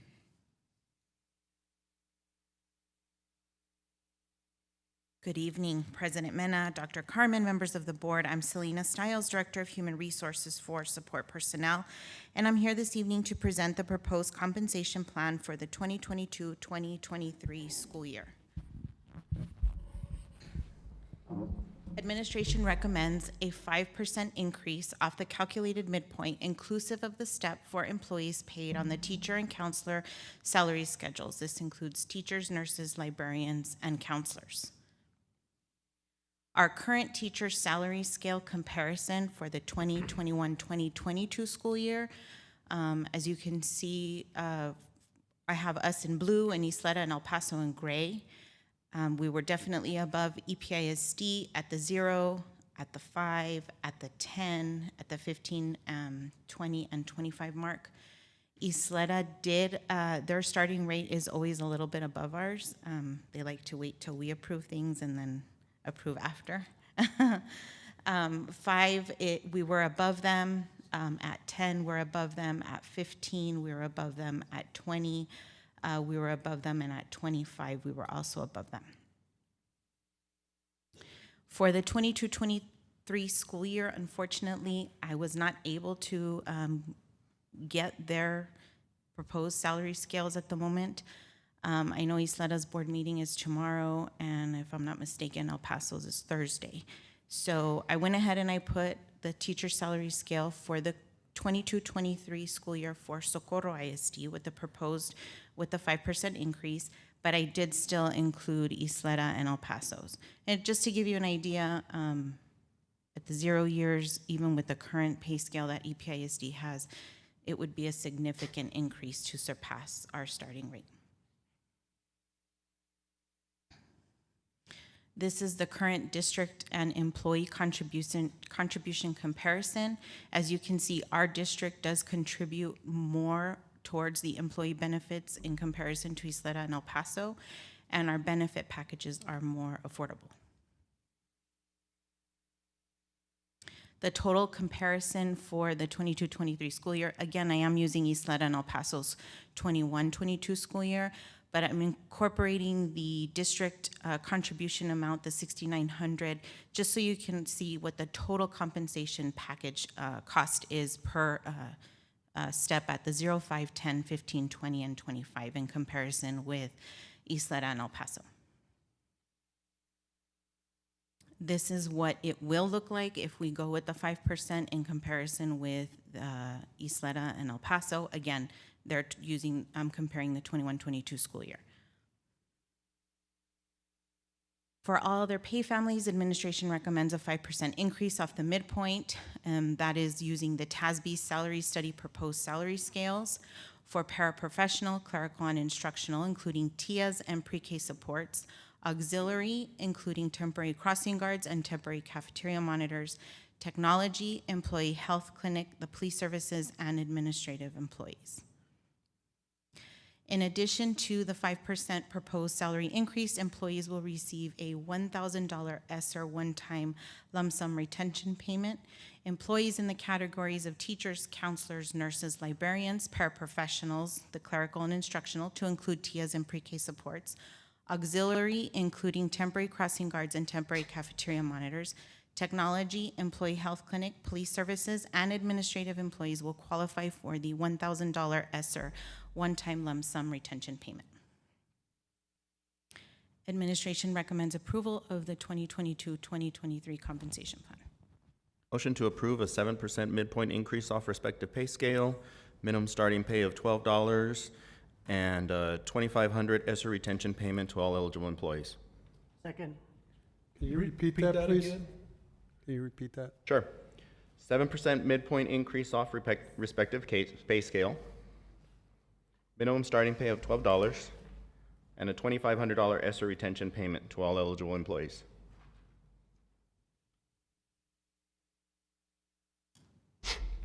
Discussion? Do I have a, is there any discussions to that? Go ahead.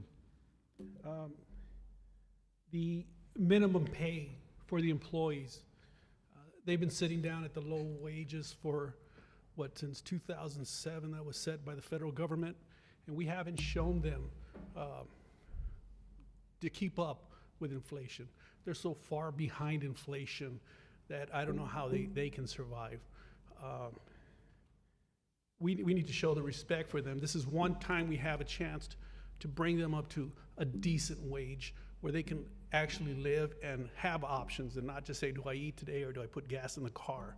I would like to amend, you could amend it, the minimum wage to 15. Only I can amend my motion. Oh, yes. We have He's the only I one. recommend, we would have to vote on it first. Okay.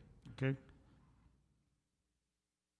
Well, I would recommend a $15 minimum wage for these employees, something to consider, because we're not coming back to this again for a long time. Inflation is about to hit us, recession is going to hit us, and these people need to survive. We need to be the district of choice.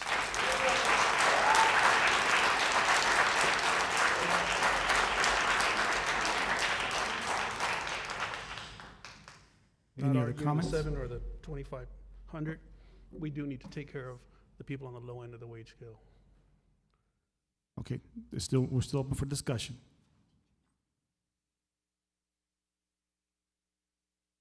Okay, if there's no further discussion, then we will vote on this.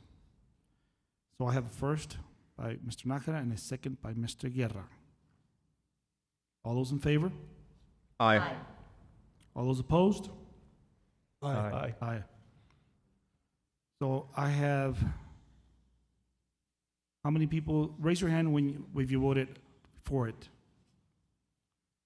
3. Opposed? Raise your hands if you're opposed. Motion does not pass. I'd like to go ahead. Can I? Go ahead, Mr. Can I President. speak, Mr. President? In my opinion, I think we deserve 10, 12, 15%. There's no doubt about it in my mind, being a former educator. However, we have to be responsible to our taxpayers, to our community. And so I'm gonna go ahead and talk briefly, and hopefully I can make some sense out of this.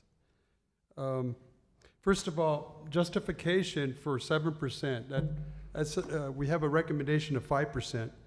And we know let me just go back here really quick. I'll be as quick as I possibly can. I've sat on the finance committee for over 3 years. And I've watched Mr. Ressa talk about a balanced budget over time. I do have a little background in finance, so therefore I'm not an expert obviously, but I do take interest in what we discuss on a monthly basis. 2 of my colleagues sit with me on that committee. Over 3 years we've done this. So we kind of have an idea what our balanced budget should look like.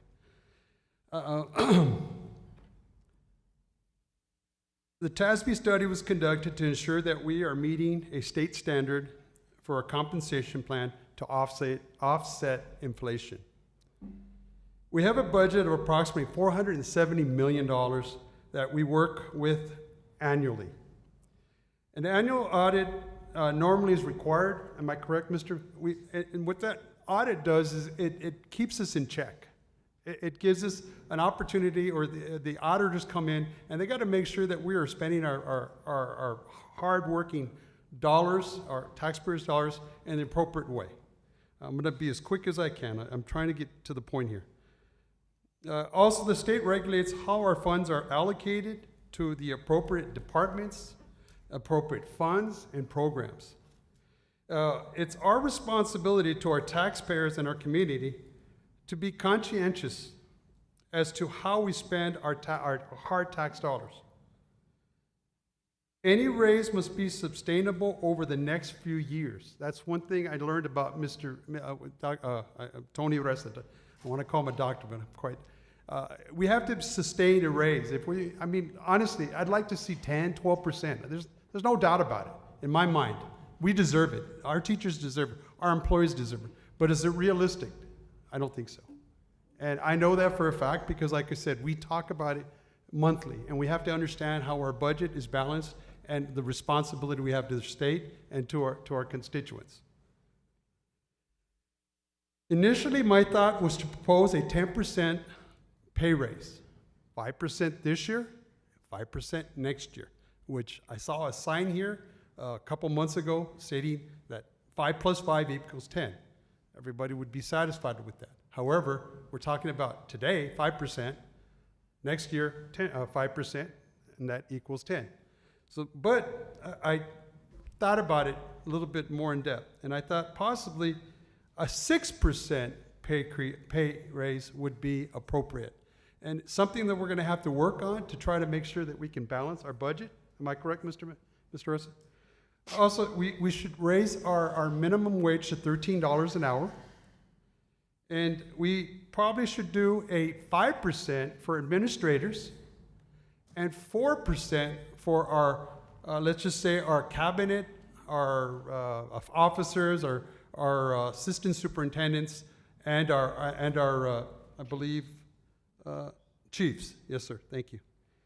And so we do a tier approach. So that would kind of offset, instead of us, I know that 5% was something that was recommended, but this way we can offset it. 4, we'll do a tier, 6, 5, 4, okay? And then we'd have a $13 minimum wage. And then we'd have 2 bonuses. We'd have $1,000 in August, and then another $1,000 in November. And I think that if y'all look at that for what it is, it's very generous for the fact that we have to come back and we have to find ways to offset this raise, right? I do know that we are working on a lot of investing here in the near future, and we have to also be very efficient in how we spend our money, okay? So I don't know if I have a motion here for that. It's a little bit different, difficult to kind of to figure, but I think that everybody kind of understands where I'm trying to go with this. So is that a motion, Mr. Morales? That's I propose it, and I want to make a motion for that package I just shared. I still stand firm on the 15 minimum. Okay, so I have a motion by Mr. Morales. Is there a second? Second. If it need to be, if you want to, if we can amend it, the $15, if the. You mean the $13 one? No, I believe we can amend it. He wanted $15 minimum wage. You would have to amend I that. could amend that, and if that's what Mr. Okay, so I need a is- motion to amend it. Mr. Morales, can you amend just asking, would you be willing to amend the stipend or the retention bonus? Yes. 25? Would you consider that? A total of 25? Yes. Yes, I would amend it to 25, yes. Second. Okay, so let me get this straight. So there's two amendments here of a $13 to 15. Is that correct? Yes. Correct. And the bonuses from 2,000 to 2,500. Yes. Correct. Correct. Okay. So there's a motion on the floor by Mr. Morales and a second by Mr. Barrera. All those in favor? No. Discussion. Okay, discussion. then. Let's go into discussion. Go ahead, Cindy. Sorry. Mr. Mena, just like everyone up here on this board, I believe our employees deserve a good substantial raise. We need to raise the minimum wage. We need the retention bonuses. I do not feel like it is fair and equitable to do a tier system for our raises. Our employees come in and give every day of their hearts, but so do our directors, and so do our principals, and so does our cabinet.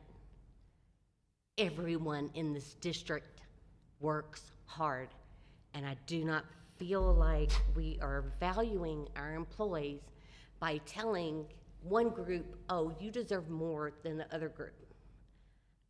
I don't think it's fair. Mr. Mena, Yes, go ahead. being on the board 12 years, doing the budget is one of the toughest things we have to do as a board member. And believe me, like Mr. Morales said, we would like to give everybody 15, 20%. But we always have to look at the district and see if we could maintain. Since I've been on the board the past 12 years, we've always maintained. We are a growing district. We are continuing growing. Our tax base is growing. We have over $90 million on a rainy day fund. I don't even think we ever used that rainy day fund before since I've been on the board. We've never done a tier. And I think like Ms. Nájera said, it's unfair. We're Team SISD. Everybody should be treated equal.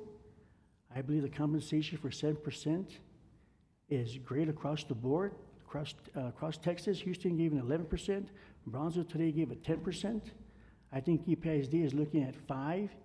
Salado is looking at 5 because they're waiting for us. Before I walked into this meeting, I want you to know, someone approached me and said, you guys are going 6, 5, and 4. The vote's already there. We know where the board stands here. And I say enough's enough. We want to take care of our employees. We want to take care of our district. We want to treat everybody fairly. We have the best employees in our district, and I think a 6, 5, and 4 is not fair to employees, and I believe they deserve a raise of 7% and a $2,500 retention stipend.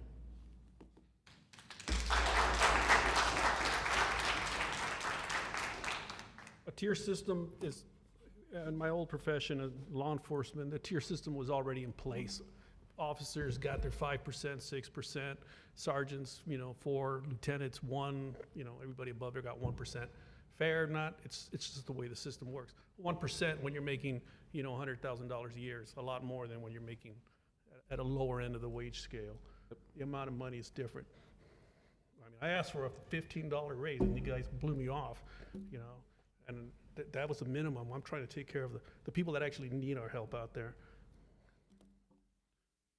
Well, Dr. Carmen just reached out to Mr. Morales and said he could do a 15, he could amend 15. So we could reach over. How about we do a 7%, amend it to 7%, and go to 15?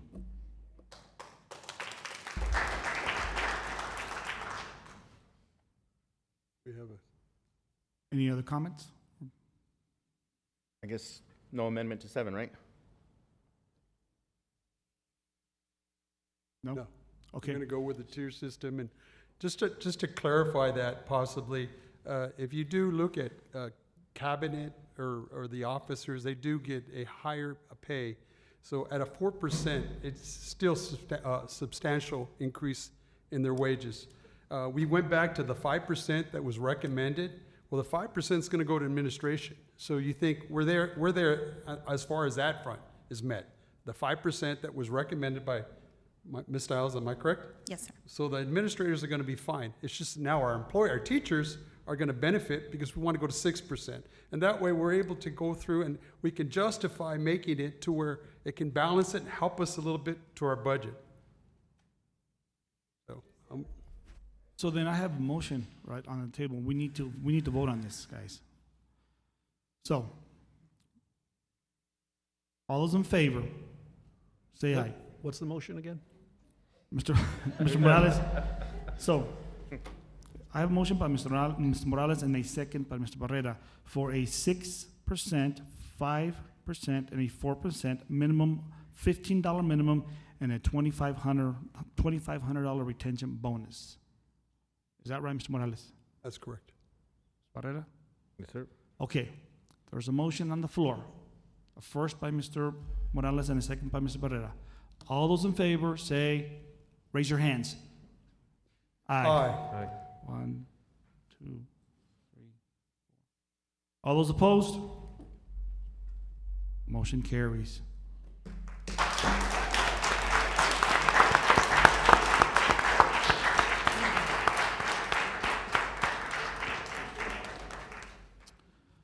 Okay. Next item. C, consider approval of the 2022-2023 school district budget. Mr. Reza. President Mena, Dr. Carmen, members of the board, you have before you the budget for the general fund, child nutrition, debt service. We're asking the board would approve the budget as submitted by fund and function. Keep in mind that in July, we'll come back and amend the budget as per what was approved by the board in this prior agenda item. Motion to approve.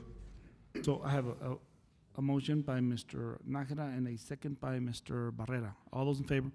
Aye. Aye. All those opposed? Motion carries. Thank you, sir.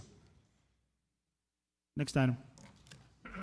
Consider approval of resolution to approve the list of current brokers, investment pools, and investment training sources. Yes, sir. Mr. Reza again. President Mena, Dr. Carmen, members of the board, the Public Investment Act requires that the board approve a resolution of approved brokers, investment pools, and training sources. You have a listing. We're asking for your approval to amend, to approve this resolution. Motion to approve. Second. I have a motion by Mr. Nájera and a second by Mr. Barrera. All those in favor? Aye. All those opposed? Hold up. But, That's sorry, okay. Just discussion. clarification. Do we need to read the resolution? That's true. I don't believe so. Usually we read the resolution for adopting the tax rate, Uh-huh. but I'll leave it to legal counsel. I think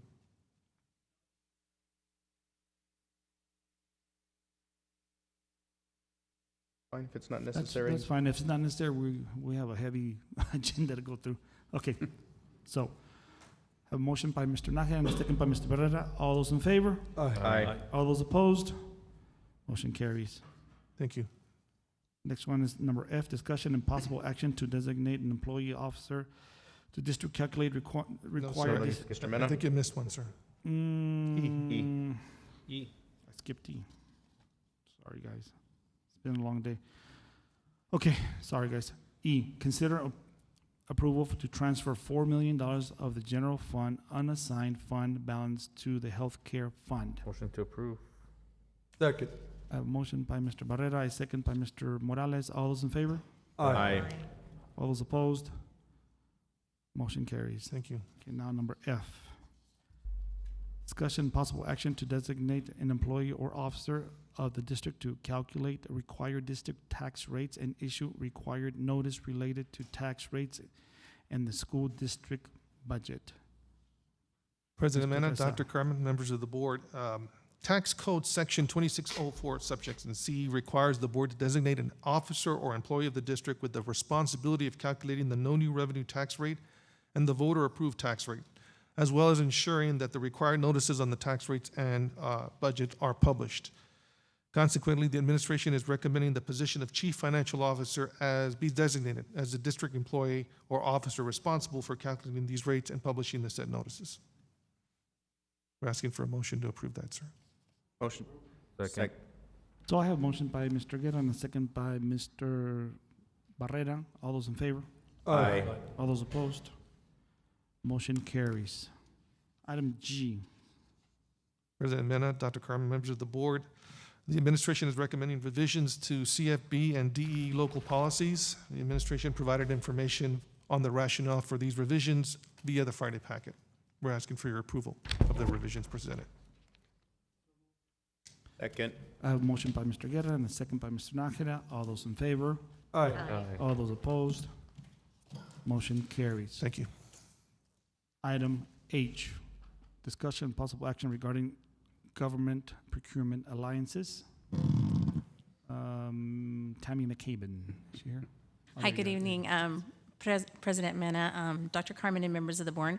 Tammy McCabe, Director of School Counseling, and I'm here this evening to introduce Mark Hartman from Capturing Kids' Hearts. I know there was a request for a little bit more information on Capturing Kids' Hearts, so Mr. Hartman is here, and as soon as he presents his short presentation, we'll both be available to answer any questions. Thank you. Mr. Board President, members of the board, Superintendent Carmen, thank you for letting us be here. I get to go to a lot of board meetings, and I use the word get to because I learn a lot from what has just transpired over the last 3 hours here, and it's great to see people come together. It's great to see SPED in here. It's great to see bus drivers and all parts of the faculty and administration that come together. And Capturing Kids' Hearts is all about relational capacity and building those relationships, not only with the administration to the teachers, but the teachers to the students. And what a better way today to see all these students get awarded for great accomplishments that they have. Wanted to take 15 seconds, if I could, and just ask for a moment of silence for, I was in Uvalde yesterday. It's a tough situation. We also worked with Sandy Hook when that happened, Floresville, and Columbine. So our company has been in a lot of these places that have seen some terrible things happen.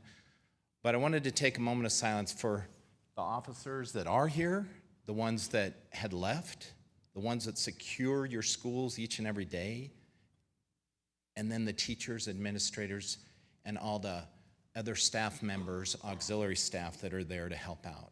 And I just wanted to give about 15 seconds of silence that we all can take for the state and for Uvalde.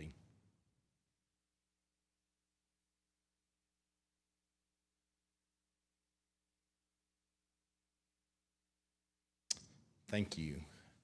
What I'd like to do now is show you one of our national showcase schools that's down in the valley. We work with a little over 10,000 schools nationwide. We're in 44 states. And there'll be a slide with how many educators and teachers we work with. But I have a little video. It's about 4 minutes long. It's going to show you a little bit about Capturing Kids' Hearts and what it means to one school. And they're the ones that put this on. We're not the ones that filmed it. They utilize their tools to try to become a national showcase school by using our processes. Buenos días, Graide. Good morning, Julia. Well, we started Capturing Hearts since the beginning of the year. We had a very good training. I was able to implement a lot of the things that were introduced. I really have seen a difference in the students. I think I have captured their hearts. So I'm really glad the school board implemented this program.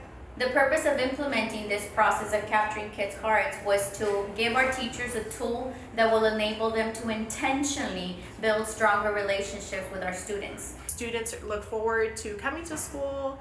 They greet one another, they greet their teachers. We've seen a lot more respect throughout the day.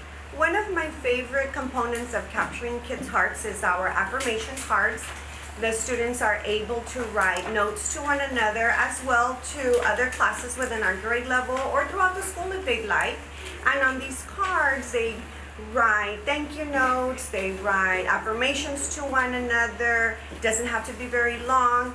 And that gives the kids a sense of belonging, that they're loved, they're appreciated by one another, by myself, and as well as admin and our school.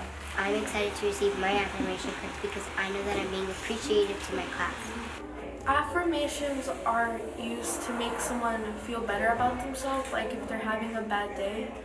For example, today I wanted to give an affirmation to a kid called Ricky because this whole year he's had a bad year, and I just wanted to give him an affirmation to know that someone would help him and someone would be his friend so he wouldn't always doubt himself.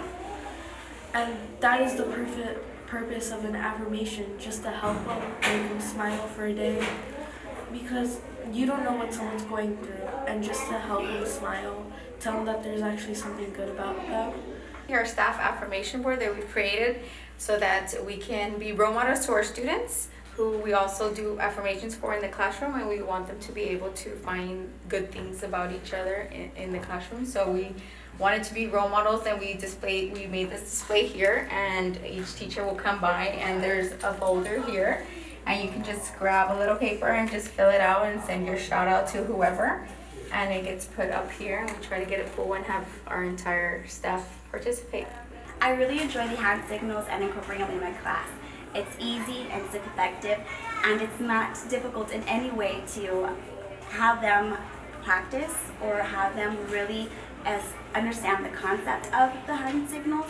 And I believe that it's something very positive that not only I can incorporate, but others as well. Every Monday morning and Friday afternoon, we try to do good things as far as allowing the students to say and express what they did over the weekend. I try to focus on family time, and it works as a reminder to have a positive start for the week and a positive end of the week. And they get very excited about doing it, and I always look forward to hear about their stories, and I can use that later on to connect with them as far as what is going on with them during that week. Promise to be respectful, caring, and nice and kind. Our social contract, the students and I, we created this at the beginning of the school year, and we all agreed that we would follow these per se rules in our classroom and throughout our campus. The social contract and the expectations have worked very well for us in my classroom. So the purpose of the launch in my classroom is just to remind the kids that we will see each other tomorrow.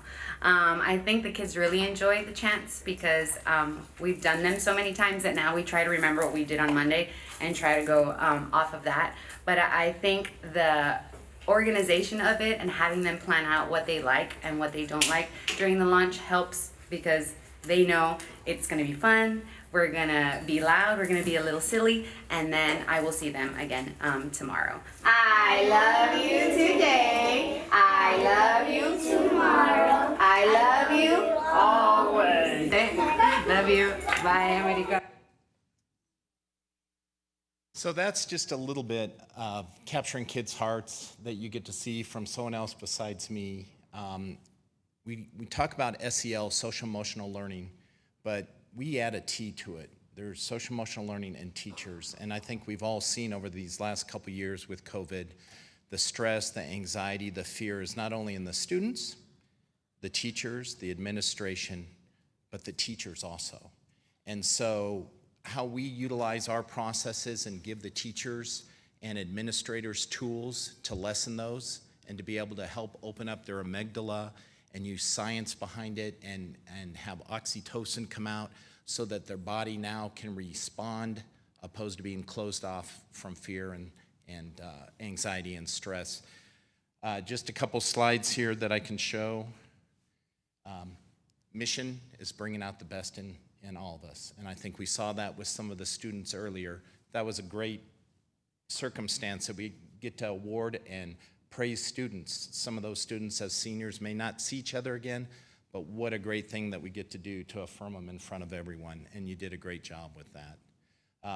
7 million students we've impacted. We're in 44 states. Every year we train a little more than 37,000 educators, and we've been doing this for 30 years. Some of the KPIs that come out of this: increased student achievement, decreased discipline referrals, increased attendance. And I know throughout the night we've talked about monies and budgets and how can we recapture money? By getting attendance up if students want to be in the class, if they want to be in Socorro opposed to being in a charter school or being at home, they're going to come because they like their teachers. They're going to come because they like their school. Cynthia, I'm going to ask you a quick question. If you can go back a few years, can you think of a favorite teacher? And what would you say was the favorite thing about this person? Why are they your favorite teacher? Connected with us, she was kind. And Miss Jones in 5th grade, and it was just, she connected with us. We knew she cared about us. And that, I think we all could think about teachers that we loved. It wasn't always the teacher that gave us the A. It could have been the teacher that gave us the C, but they cared about us. And so what we're trying to say is we want to come along and help and give the teachers and administrators more tools so that they can build that relational capacity, so we can do it with each other. Because 1% or 1.5% of students coming back, 42,000 students in the school district, and you get 600 back times $9,000, it's $540,000 just in that 1.5% coming back into the school district that you get funds from. And we know from what we do, if we get 70% of the schools and the students and administrators within the school utilizing our processes, you're going to get approximately 1 to 1.5% increase in attendance coming back. And that's just data that we have that have been outside of our own surveys, that we have people not only studying us, but a lot of other SEL companies out there. Increased graduation rates. You all have great graduation rates. We know that if we get those students into jobs, if they choose not to go to college right away, if they choose to go into a VOTEC or the 2-year college, the district gets money back for that because they're on their way to setting these students off to be great leaders. Increased teacher satisfaction. I've already heard how long the teachers have been here. It's above the state average. It's unbelievable, and that's great. And so I just heard, I think, something that passed that was pretty great for all your teachers and administrators. Well, I think a lot of times the money's great, but having a sense of knowing that the kids want to come back each and every day, knowing that the kids are going to remember their 5th grade teacher, knowing that the kids want to be there opposed to home or at a charter school is pretty big. Transformation within the classrooms, teachers having a safe and healthy and high productive campus. One way we do that, and we showed earlier in that video that they have a social contract.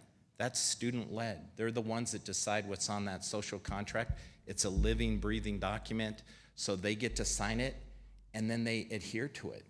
And then we have questions that follow up with them to help them be self-managed within a classroom. So your principals can do what your principals are supposed to do, and they're not doing all these extra things that are put upon them because the classrooms aren't managing themselves, and they're doing things that the teachers can't do right now. And the leaders just engaging, having our leadership make sure I'd love to hear Dr. Carmen hitting all the schools in the short time that you've been here. It's not easy to do that when you've only been here 90 days. But the ability to have the leadership team and the directors, as I've already talked to them for a couple months, getting out to the schools and being with them because the principals want to see them. Little bit of a study sheet here that you can look. We gave it to all of you. This is a Regesnick study, and there's a couple other studies involved in here, and it just kind of shows you on that graph once you get to 70% where things start to change and you start to have a climate and culture change within the district. We not only know that it helps the district, but it helps families at home because when your students are more productive and they're coming home and sharing more, the parents are happier, it changes the climate and culture within the household. It makes you a better parent, a better brother or sister. What we're proposing to about 7 of your schools and how we determine that is taking a couple of high school, Socorro High School, There we go. Socorro High School, Sanchez Middle, Socorro Middle, Desert, Helen Ball, Bill Seibert. And I want to pronounce this correctly. Waco. Thank you for Yes. helping me. In a feeder pattern, because when you're working in a feeder pattern and you've got it from the elementary going to the middle school to the high school, you're going to get better results because it's coming all the way up through the lower ranks up to the high school. And then all of a sudden you're doing it systemically, which is great. And one thing that we profess is efficacy, to have efficacy in the processes, to make sure that we're following up with everything that we say. So we have surveys twice a year that come out that are not only for the teachers to respond to, but the students to respond to and the administrators. They come back with no names on it. It's something that takes them 2 to 3 minutes to take, but you as a board, you as a district get to come back and see how are we doing in November, and now how are we doing in May? And it allows us to see if there's efficacy in what we do, and we know it's there.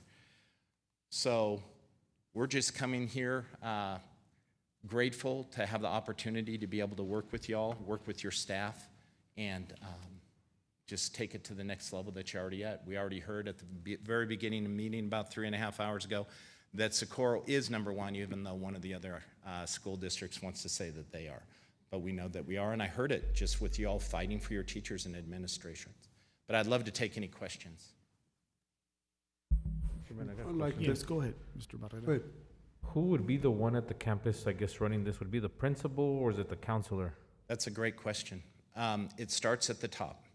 So the principal is the primary person that has to model. And when you have the principal modeling, then the counselors and the administrators underneath.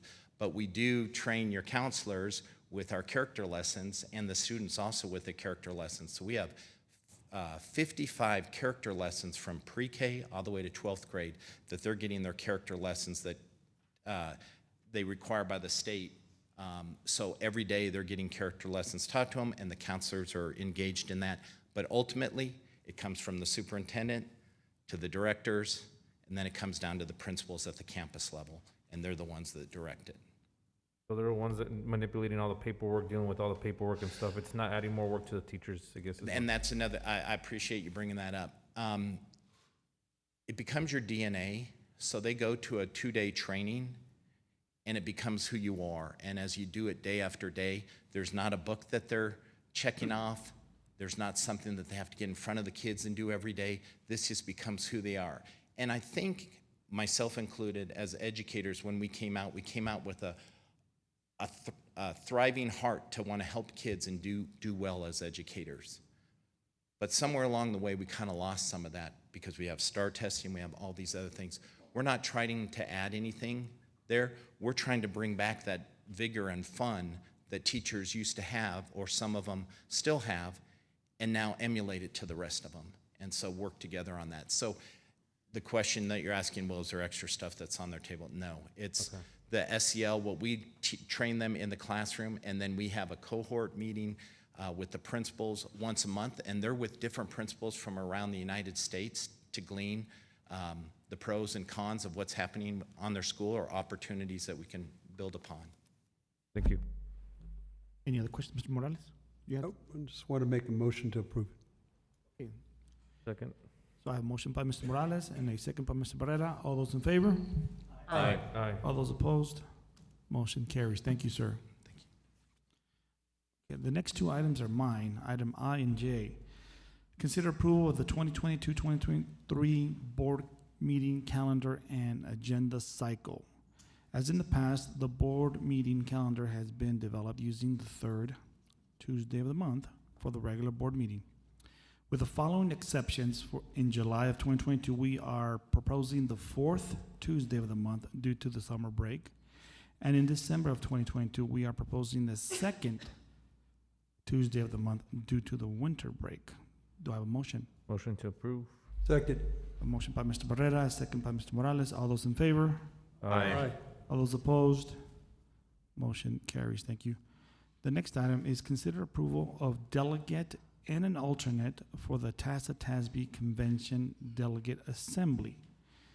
Delegates and alternates in each region will meet with the TASB directors to discuss the issues coming before the assembly and to clarify delegates and assembly processes. At this time, do I have any nominations? Mr. Mena, who are the delegates? The current delegates? The current delegates is Mr. Morales and Mr. Barrera? No, who is it? Ms. Nájera? Who's the other one, David? Richard? No? Who's the You, other Mr. delegate? Mena? It might have been Paul, Mr. Garcia, possibly, I don't know. Okay. He's the only one out here. Okay. So at this time, any recommendations? I'd like to make a motion to have Mr. Pablo Barrera be our delegate and Ms. Cindy Nájera be the alternate. Mr. Barrera, do you accept? Yes. Ms. Nájera, do you accept? Okay. So at this time, I have Mr. Barrera and Ms. Nájera as, Mr. Barrera is the primary and Ms. Nájera is the secondary. At this time, all those in favor? Aye. All those opposed? Motion carries. Thank you. At this time, we will go into executive session. The meeting is to be closed for consultation with legal counsel regarding intervention in Public Utility Commission of Texas, PCU, proceeding PCU docket number 52195, SOAH docket number 4732126006, application of the El Paso Electric Company to change rates to consider the level 3 appeal of B. Leatherman, to consider a request to rescind resignation of IL from Desert Wind School, to consider voluntary demotion of OH from Montwood High School, and to consider administrative recommendations for Chief Financial Officer, Assistant Superintendent of Administrative Services, principal positions at Benito Martinez Elementary School, Elfida Chavez Elementary School, and Sierra Vista Elementary School, and Esser, Dean of Instructions for El Dorado High School under the Texas Code Section 551071, 551072, and 551074. The time is 9:42.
We're back from executive session. The time is 10:38. Okay, new business, continue. A, discussion and possible action related to intervention in the Public Utility Commission of Texas, PCU, proceeding PCO docket number 52195, SOAH, docket number 473212606, application of El Paso Electric Company to change rates. Our legal counsel? Yes, Mr. President, at this time, there's no action on this. I'll bring back more information as requested in closed session. Okay. No action taken. Moving on to B, discussion possible action regarding level 3 appeal of B. Leatherman. Yes, Mr. President, on the level 3 appeal of B. Leatherman, it's in the board's prerogative to accept, deny, or modify the decision at the lower level. If you take no action, that will uphold the level at the previous level, which was to deny the grievance. Okay.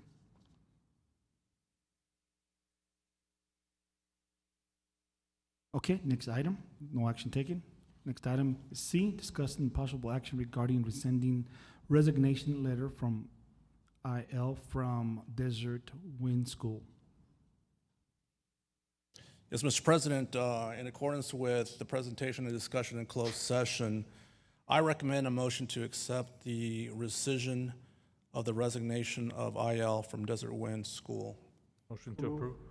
So I have a motion by Mr. Barrera, a second by Mr. Guerra. All those in favor? Aye. All those opposed? Motion carries. Next item, discussion and possible action regarding request for voluntary demotion of OH from Montwood High School. Mr. President, in accordance with the discussion and presentation in closed session, I recommend that the board accept the voluntary demotion of OH from Montwood High School. I'll move. Approve. Second. I have a motion by Mr. Nájera and a second by Mr. Morales. All those in favor? Aye. All those opposed? Motion carries. Item E, Dr. Nate. President Mena, members of the board, administration recommends Ms. Victoria Pettis to assume the role and responsibilities as the new Chief Financial Officer. Motion to approve. Second. I have a motion by Mr. Barrera and a second by Mr. Castellano. All those in favor? Aye. All those opposed? No. Motion carries. Next item. President Mena, members of the board, administration recommends Dr. Andrea Cruz to assume the role and responsibilities as the new Assistant Superintendent of Administrative Services. Motion to approve. Second. Got a motion by Mr. Barrera and a second by Mr. Castellano. Mr. Castellano. Motion by Mr. Castellano and a second by Mr. Barrera. All those in favor? Aye. All those opposed? No. Motion carries. President Mena, members of the board, administration recommends Dr. Katrina Wright to assume the role and responsibilities as the new principal of Benito Martinez Elementary School. Motion to approve. Second. I got a motion by Mr. Barrera and a second by Mr. Morales. All those in favor? Aye. All those opposed? Motion carries. President Mena, members of the board, administration recommends Rachel Sendek to assume the role and responsibilities as the new principal of Elfida P. Chavez Elementary School. Motion to approve. Second. I got a motion by Mr. Morales, a second by Mr. Barrera. All those in favor? Aye. All those opposed? Motion carries. President Mena and members of the board, administration recommends Ashley Adcox to assume the role and responsibilities as the new principal of Sierra Vista Elementary School. Motion to approve. Second. I got a motion by Mr. Barrera, a second by Mr. Morales. All those in favor? Aye. All those opposed? Motion carries. For item E4, President Mena and members of the board, administration recommends pulling this agenda item of Esther Dean of Instruction at El Dorado High School. Okay, the time is 10:43. Meeting adjourned. Have a good evening.